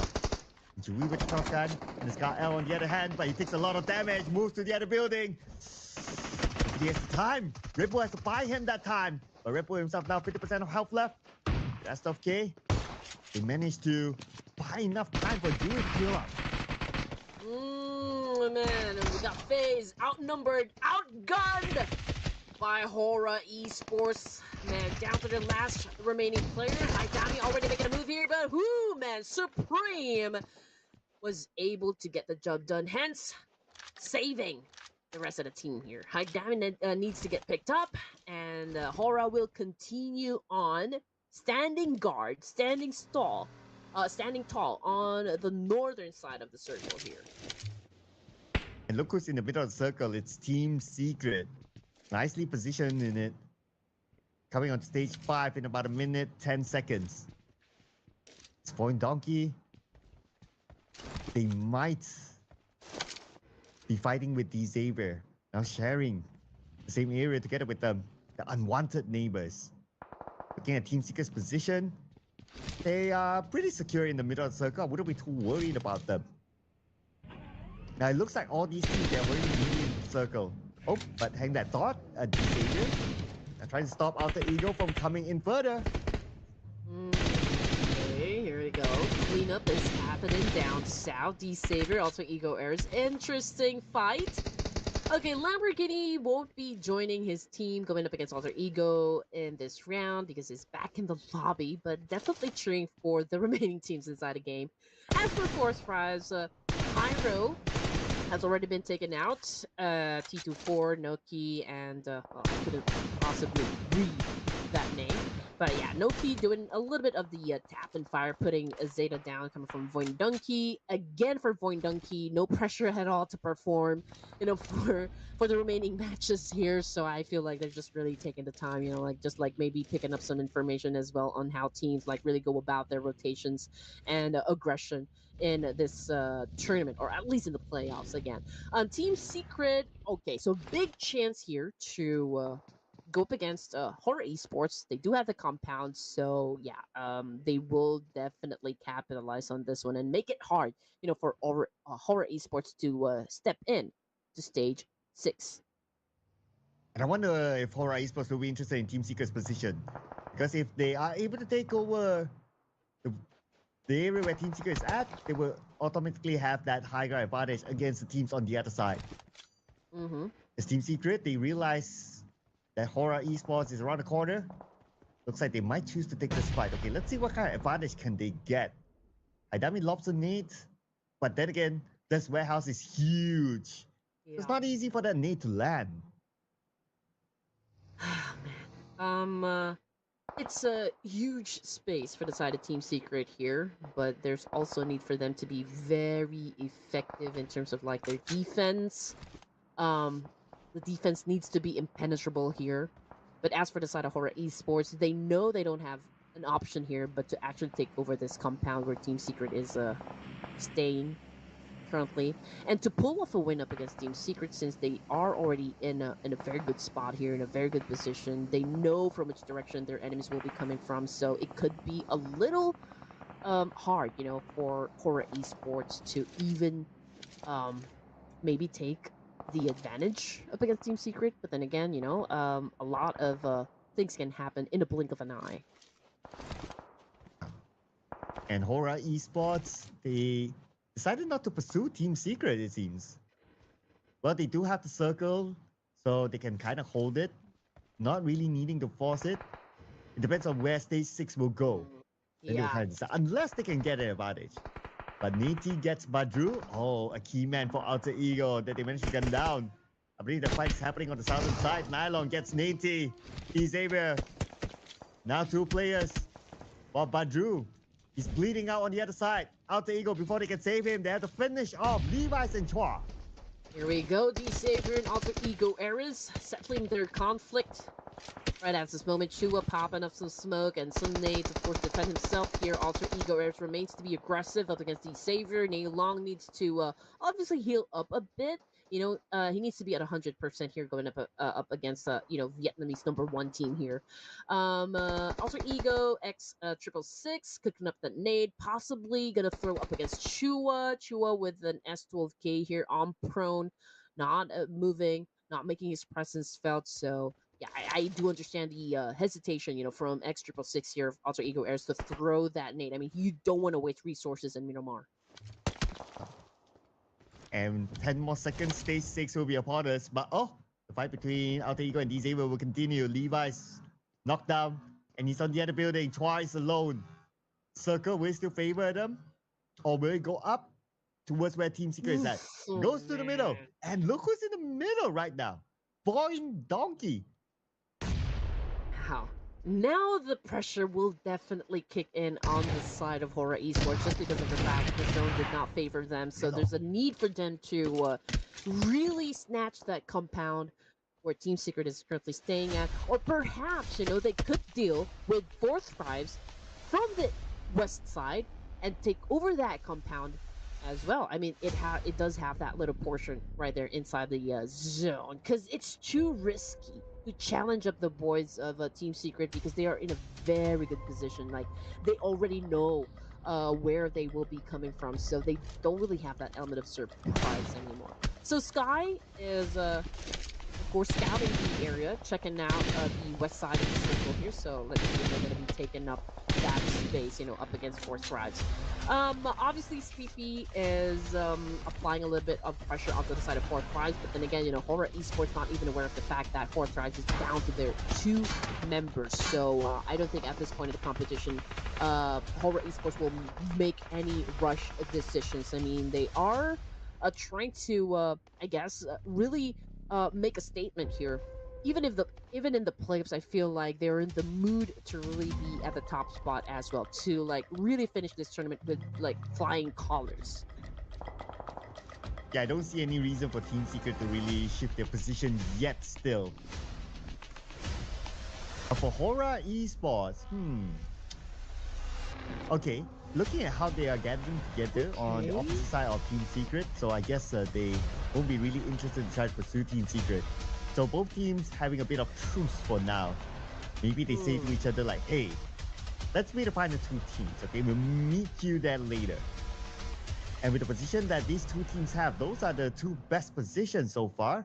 Besides the fact that Boy and Donkey, they were last seen in the middle of the circle. With this elevation, this high ground, they can gather information and take their time to make that decision on what to do next. Oh man, okay, everyone is already taking heat over here for stage 6. Yeah, Void Donkey's still in the middle here. Probably also would gun for Team Secret, but Team Secret is evenly spread out here. I can definitely say they do have the best position compared to the other remaining teams in the game. They also have the number advantage. Hora, yes, they do have the number advantage as well. Alter Ego Airs will be coming from south part area, so I feel like they will have to deal with Boy Donkey first before they even get to Team Secret. But so far, Hora, they do have that high ground advantage. But the circle will definitely shift in a while, and there's a need for them to utilize this spot as much as they can before it goes away. I mean, before the circle goes away. Ooh, 16 teams now in this circle. Okay, 1 second. We see a shift. And it looks like it goes towards where Boy Donkey is at. Oh, Still in the middle of the circle. Everyone at that high ground, whether it's Hora Esports, whether it's Team Secret, everyone has to abandon it. Okay, so again, Void Donkey continues to be favored by the circle here, and that is it. You know, for Team Secret and Horror Esports, the fight will definitely happen. Four Thrives kind of like just making their, presence felt when it comes to dealing with Horror Esports. It's gonna be an interesting end game here in Miramar, that is for sure, just because of like how tricky the team's position, like overall position here for stage number 7. Void Donkey, we got the core up and this building. Okay, he doesn't have that much visual per se, but of course he's got that building protecting him from all of the bullets being sent to his direction. Now Horror Esports already repositioning themselves, and Four Thrives is doing an acid sprain and high damage. Took a big hit right there from 40, and now in an instant, high damage was taken out of the equation, which brings us down to only 3 players for Horror. And now, still with the 5 teams, everyone's just holding their breath. But Hora Esports, they can't hold it. They have to breathe and move forward and stay calm. At the same time, Sky being pressured from the side. Rory steps up. He receives a lot of damage. Enough for him to be knocked down. I don't think there'll be enough time for his teammates to save him. But from behind, Sleepy actually got one back. Yeah. A great shot, to avenge his teammate and also buy a little time, to pick up his comrades as well. But yeah, I mean, T24 was able to answer. Great response, also paved the way for them to pick up their teammates. But that's it. I mean, obviously, Horror Esports just run out of space here, run out of luck. And that was the end of the line for Horror Esports, not making it to stage 8 here. But we got 8 seconds remaining. Before we see the circle shift again, we've got Noki, Four Thrives applying pressure onto Alter Ego Eris. And it's so amazing how Alter Ego Eris managed to even get into stage 8, considering the fact that, their other members got already picked off. Yeah, I know, right? Han, this is insane. And you mentioned about stage 8. Guess who still has the circle? Void Donkey, still in the middle. And it seems like nobody's paying attention to them at all. Everyone's just focusing on clearing off the sides. Team Secret clearing off their side as well.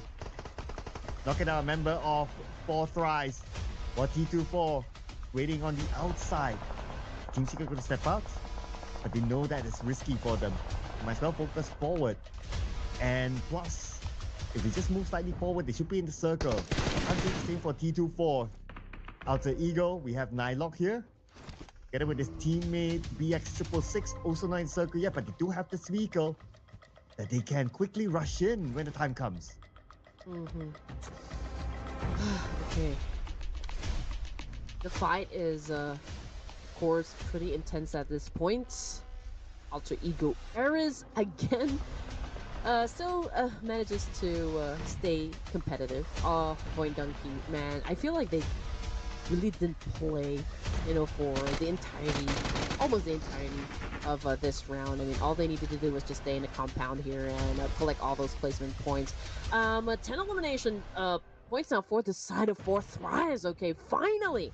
Alright, here we go. T24 needs to get inside, but he was able to take in a lot of that damage, and now he needed to step back against Team Secret, but trying already in the move here. Also, the rest of the team hunting down T24. Oh man, can be overwhelming, but let's see if it can still pull up the clutch, against Four Thrives. Ooh, that kind of sealed the deal. And here comes top 3 teams. Void Donkey, Team Secret, Alter Ego. Let's say that maybe another Indonesian team. Well, other chances is 2 out of 3, ladies and gentlemen. Unless Team Secret can deny that from happening. And here comes Team Secret. Void Donkey looking at them. Alter Ego. Wow. They're still somewhere on the southern side. Oh, Void Donkey, they just finished off the final player, Alter Ego. Now, it's between Void Donkey and Team Secret 3v3. Exactly. Zeta, pretty accurate with his aim, bagging 3 points for himself here for Void Donkey. And I mean, like, again, this is the chillest game possible, for the side of Void Donkey, but they're still currently at the top spot here. And the fact that they were able to get to stage 9 here, doing business with Team Secret, they have the biggest chance to score the chicken dinner. Oh man, how will this impact, of course, their gameplay? Where they're going, well, they're going to be still at the top here without even exerting a lot of effort. So let's see if Team Secret can pull up a clutch up against Point Donkey. So perhaps that could, of course, pave the way for them to move up some ranks in the leaderboard. Okay, here comes, rushing in. They actually breach through. Potato will stop GK. 2 more to go. Time to go down as well. Now it's down to only Trunks in. Against the entire Void Donkey, he gets Gacho. Zeta rushing in. Trunks in, 1v1 against Zeta. And who will win this? Who got it at the end? And it's Void Donkey with Zeta scoring that final blow to retain the Indo Pride. Shotgun kills. Yes, with this weapon in hand, you'll definitely make your enemies fall down on their knees and worship you. Yeah, that's the name of the game here. I mean, AR versus a DBS, or like maybe an S10, not exactly sure, but still a shotgun. Again, an impressive play from Void Donkey. The chillest one so far. Again, they did not even lift a finger here to take down those opponents. I mean, they just really waited. And got into the middle of the circle here, Sir Cloud, and just like really waited for the other teams to head towards their direction, hence getting a chicken dinner here. Again, massive gameplay, I can say. They will be able to defend their top spot in the leaderboard. Yeah, it feels like right now, for the teams from the Indonesian region, their objective is to okay, today seems to be a good day for Indo Pride. We want to retain it. And that's exactly what they did early on. And that's their motivation. Even though they didn't score that many eliminations, but it doesn't matter. They still scored the chicken dinner. And like what you said, Red Queen, there is a chance that they are still at number 1. Were they still at number 1 before this? Well, frankly speaking, because that number 1 spot is just a shiny diamond at the top there. What's going to matter is who's going to be the top 16. But we're not going to take it for Void Donkey. Beside them, Alter Ego, followed by 4 Thrice and Team Secret. I mean, for Void Donkey, this is not just about winning the fights here. It's about making a statement, okay, we got 16 slots in the grand finals, but then again, we kind of feel like we're gonna finish this playoffs segment in the tournament with being the top dogs in the yard, so to speak, and they are really barking loud right now. Void Donkey just really flexing their muscle here. Going head to head, we've got Alter Ego Errors X666. The damage output, man, Alter Ego Errors, I think they have that in the bag. But in terms of the gap, I don't think it's that much. So I think it's just a fair number of stats here. But not, of course, with the MVP of this round. That would be T244 Thrice 5 utilities, 4 elimination points, and a whopping 26 minutes of survival time. Yeah, for 4 Thrice. And this guy, I mean, he has always been putting up a good performance for 4 Thrice, right? And that's why 4 Thrice is up there, even though without the chicken dinner. Besides T24, we also have to give it to Zeta from Void Donkey, also another young player, by the way. And then we have BX666 from Alter Ego, and Noki also from 4 Thrice. Wow, we have 2 representatives from 4 Thrice here as part of the top performers. As we check out how many eliminations did they get, they actually got the most eliminations this round, a total of 10. And as for champions, Boom Esports, the arrest, man, they exited the game empty-handed here. And again, I'm honestly looking at Champions Esports. They have been consistent, from day 1 to day 3 perhaps, but we are witnessing some sort of slowdown from Champions, and I do hope they are going to come back stronger for the remaining matches, and most especially when it comes to the Doomsday stage for the playoffs. Oh, Doomsday stage for the playoffs. Okay, I like that. That's going to be the theme for tomorrow. So we're going to look at the scores later on. Oh, make that right now. Okay, first page, Everyone here is pretty comfy. Whatever happens, I believe that we will definitely still see them. But what's interesting again is still that fourth rise, still up here, page one, make that top five without a single chicken dinner. No chicken dinner, no problem for them. And on page number two, welcome back D Xavier to the top 16 after that performance.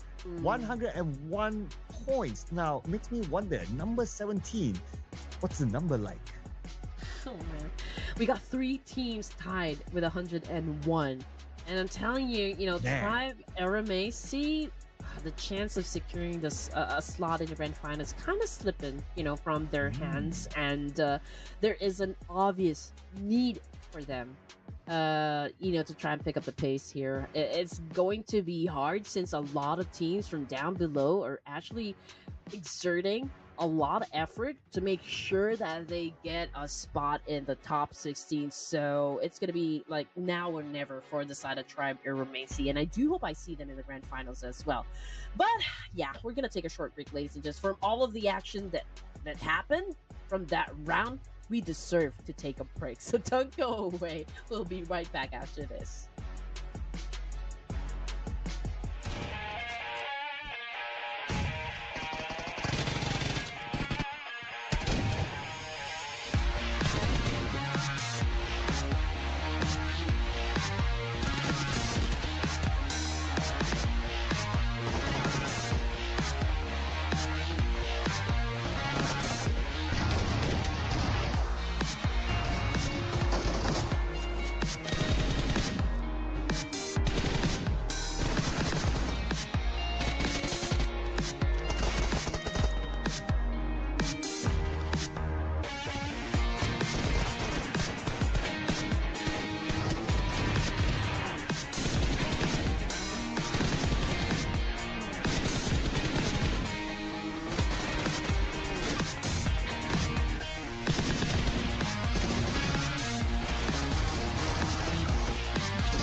Well, and the Indo Pride streak continues, ladies and gentlemen. Welcome back to the Ruthless Invitation Showdown Season 10. And we're still here with you. My name is Sir Cloud, together with the wonderful Red Queen.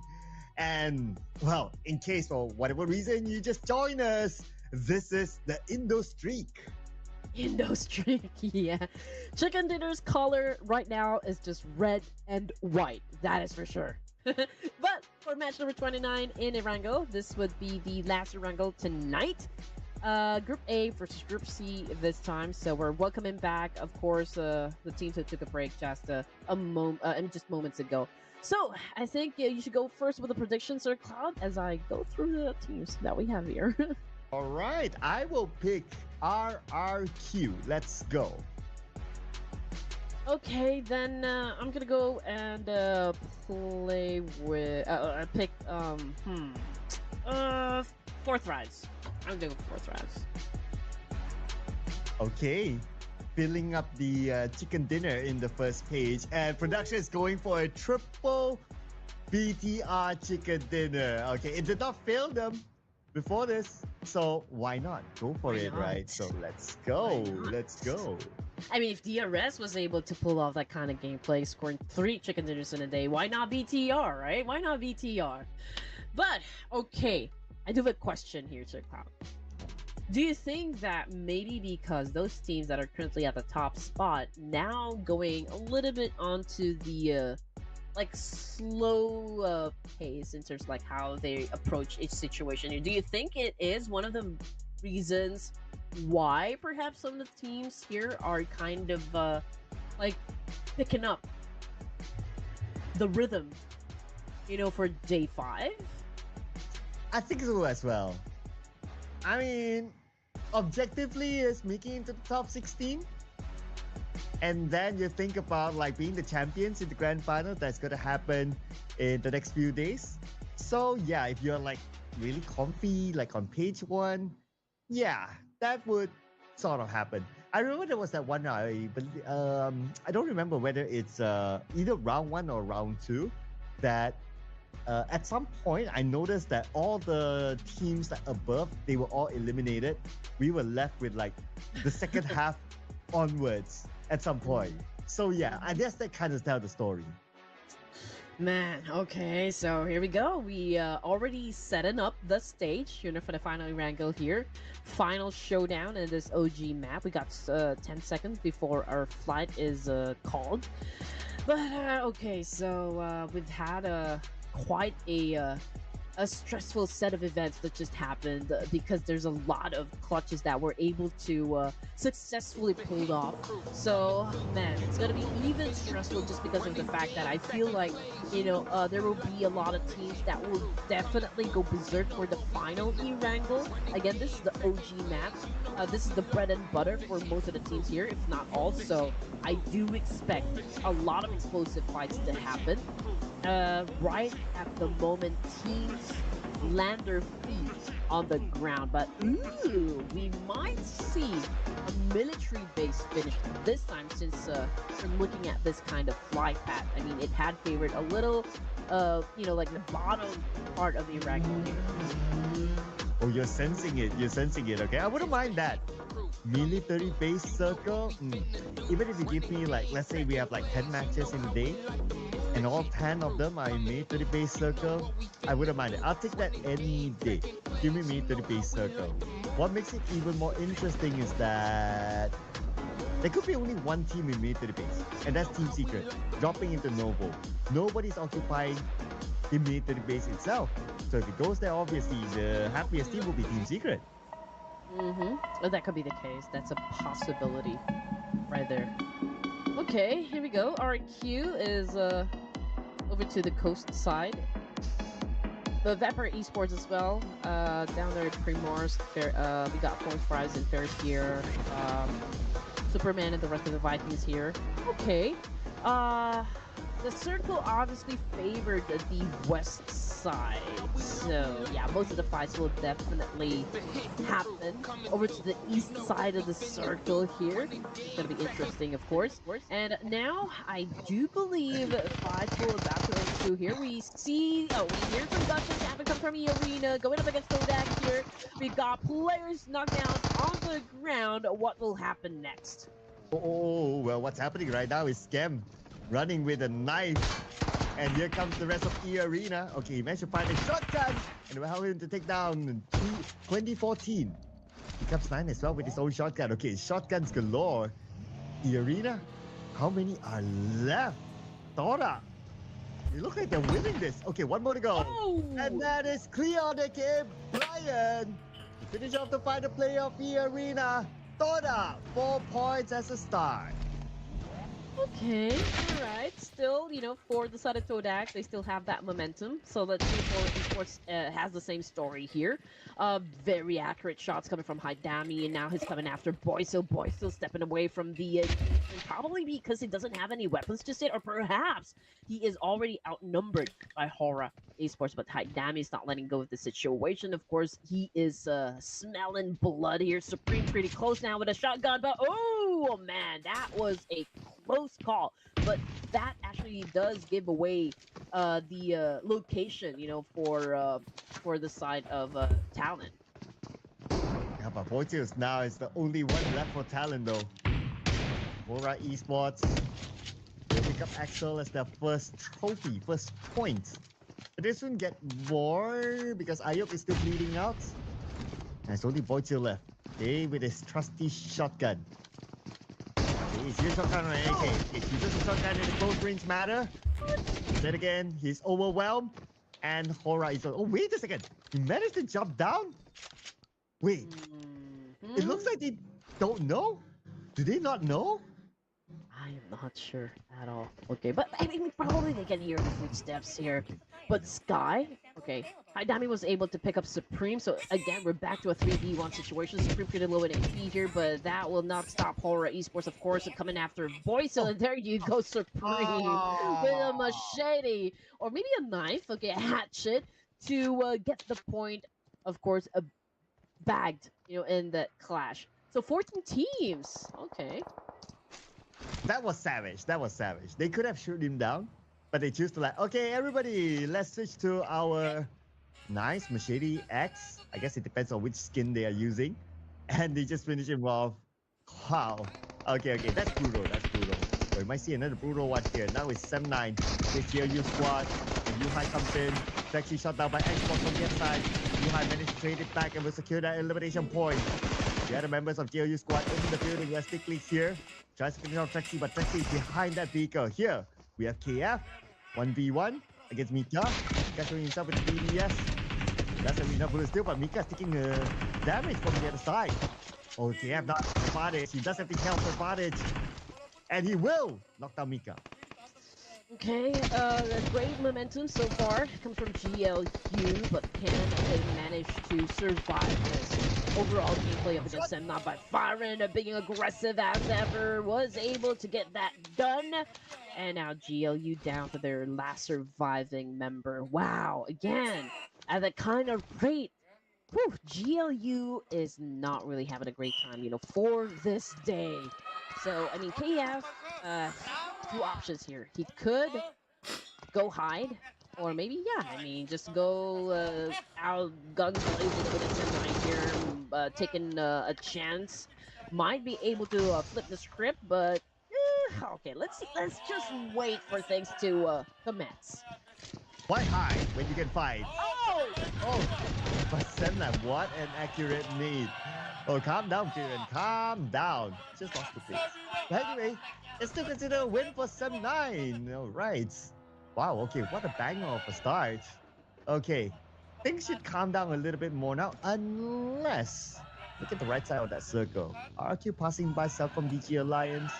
Unless they're feeling like taking a fight. Oh man, okay, and also Team Secret going up against Fourth Rise, but okay, let's see if that also will happen. BTR versus Sen9, that's also a possibility right there. They're about to face each other off. Okay, Yulo already on prone here. Okay, picking up the vibe, picking up the situation, talking to the rest of the team here. BTR with a little bit of hesitation, trying to gauge if it's safe for them to stay in that spot. But Southcom DG Alliance open fired up against RQ, so the fight will definitely commence at this point. Only with a massive spray, just getting the point. And of course, Seedle bagging one, and here comes the exchange from RQ. And, whew, man, RQ also kind of a little bit onto the catastrophic side of things, not really being victorious in any of the clash that they handled. Okay, passing by. Circle DG Alliance. Eliminated RQ just like that. Okay, that was my prediction out the window. Very early, stage 1. I guess for you, A prediction's still in. Who do you pick again? Yeah, Fourth Thrives. Fourth Rise. Okay, they're still in. They're still in. Okay, so now I root for Fourth Rise because Red Queen needs a point. Yes, Fourth Thrives will drive the situation onto their side. Okay, really all the advantages working out for Fourth Thrives. But from the a little boo-boo that just happened. But, since the circle is still big, there will be time for them to pick up their teammate. But here we go, Champions Esports right now. Oh man, taking in the bait. And the Celcom Digi Alliance capitalizing on the of course, another point for themselves. The Ego Errors getting shot at. Where is the rest of Alter Ego? That is the question right there. And now to Ego. Looking down, Celcom DG Alliance. Look at the amount of fights happening on the right side of the circle. As Champions Esports, they're also around that. Fired back by Alter Ego, knocking down Celcom DG Alliance. One player down the circle continues to move towards the left side. But the fight on the right continues to go on. The player still locked out. Ade look, okay, he's tanking a bit of that blue. He's trying to fight. Okay, he sees Badru. Oh, this is a good clear shot. Good clear shot! Hey, look! Just said to Badru, hey, look! You're going down, brother. But yeah, 12 teams, ladies and gents, and also Ego Errors might exit the game early at stage 2 because Badru's already down here. Okay, man, here, but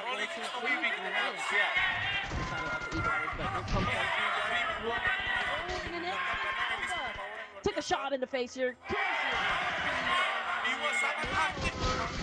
You guys, man, the Sim is still trying to defend himself at best here, but it could be hard to sustain the firepower being set up by Alter Ego Errors.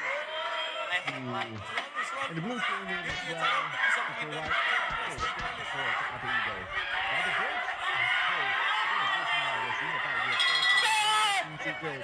From getting into the main peninsula, we have Noki just right behind this pillar. Oh, behind the tree? The team secret? I don't know. If doesn't know. And Noki will punish Zerus. Now he tries to get away. Trying to hide himself. Dropping the lower ground. These other teammates. Where are the other members of Fourth Line? Okay, we see one at least here. Moving from afar, sees GK. GK knocked as well. Man, Fourth Thrives. They now have the fact of the matter is that they really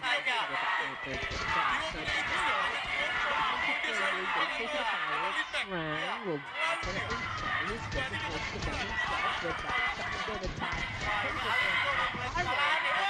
Aggressively, they was able to buy that point and support and the elimination of the Super Magic to 9-2 commander.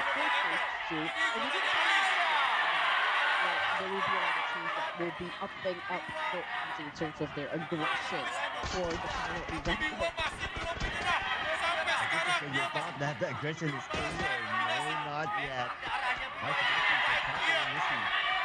Has to get that spot where the Vikings are at. Or maybe Messi told themselves that, okay, maybe not. Go for the spot anyway. So we'll leave that one to you. Not as well. Since the next stage of the circle is coming soon, we can stay away from the fight and watch where the circle will shift. While we still have other teams traveling into the circle. Okay, they should be fine. We don't see any gatekeepers left. Circle shifts up to the north. Wow. Favoring Hora Esports to enter safely. I mean, they could stay. For the side of Hora to get into any engagements, but most of the fights I feel like that's going to happen. Part of the zone, and also probably down south. Vikings, man, this is probably not the best of spots, to be honest. They are surrounded, completely surrounded by 4 teams here. Tribe, we've got Todak, we've got BTO, and Vampire Esports, and even, of course, Samai. Oh, okay. And I see them later on. Onto the other side, Vampire Esports. You don't really guys, nobody's there because everyone's retreating from the right to the left.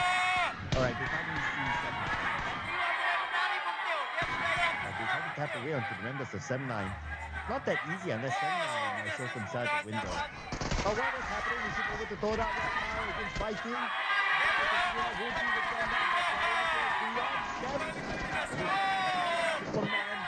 Managed to dash away to safety. This that made attack, but I was able to get some damage as well. But an effective trade-off that just happened. Nobar was able to effectively put down an attack from outside of the fence there. He also caught a nail for himself, so he's quickly knocked down on the ground here. But through that, I feel like they're prepared to handle any situation. But of course, Zayo, you all know this guy, right? He's pretty aggressive in terms of getting those elimination points. But unfortunately, an outfit move hit them in the face, and now Toda might be holding on to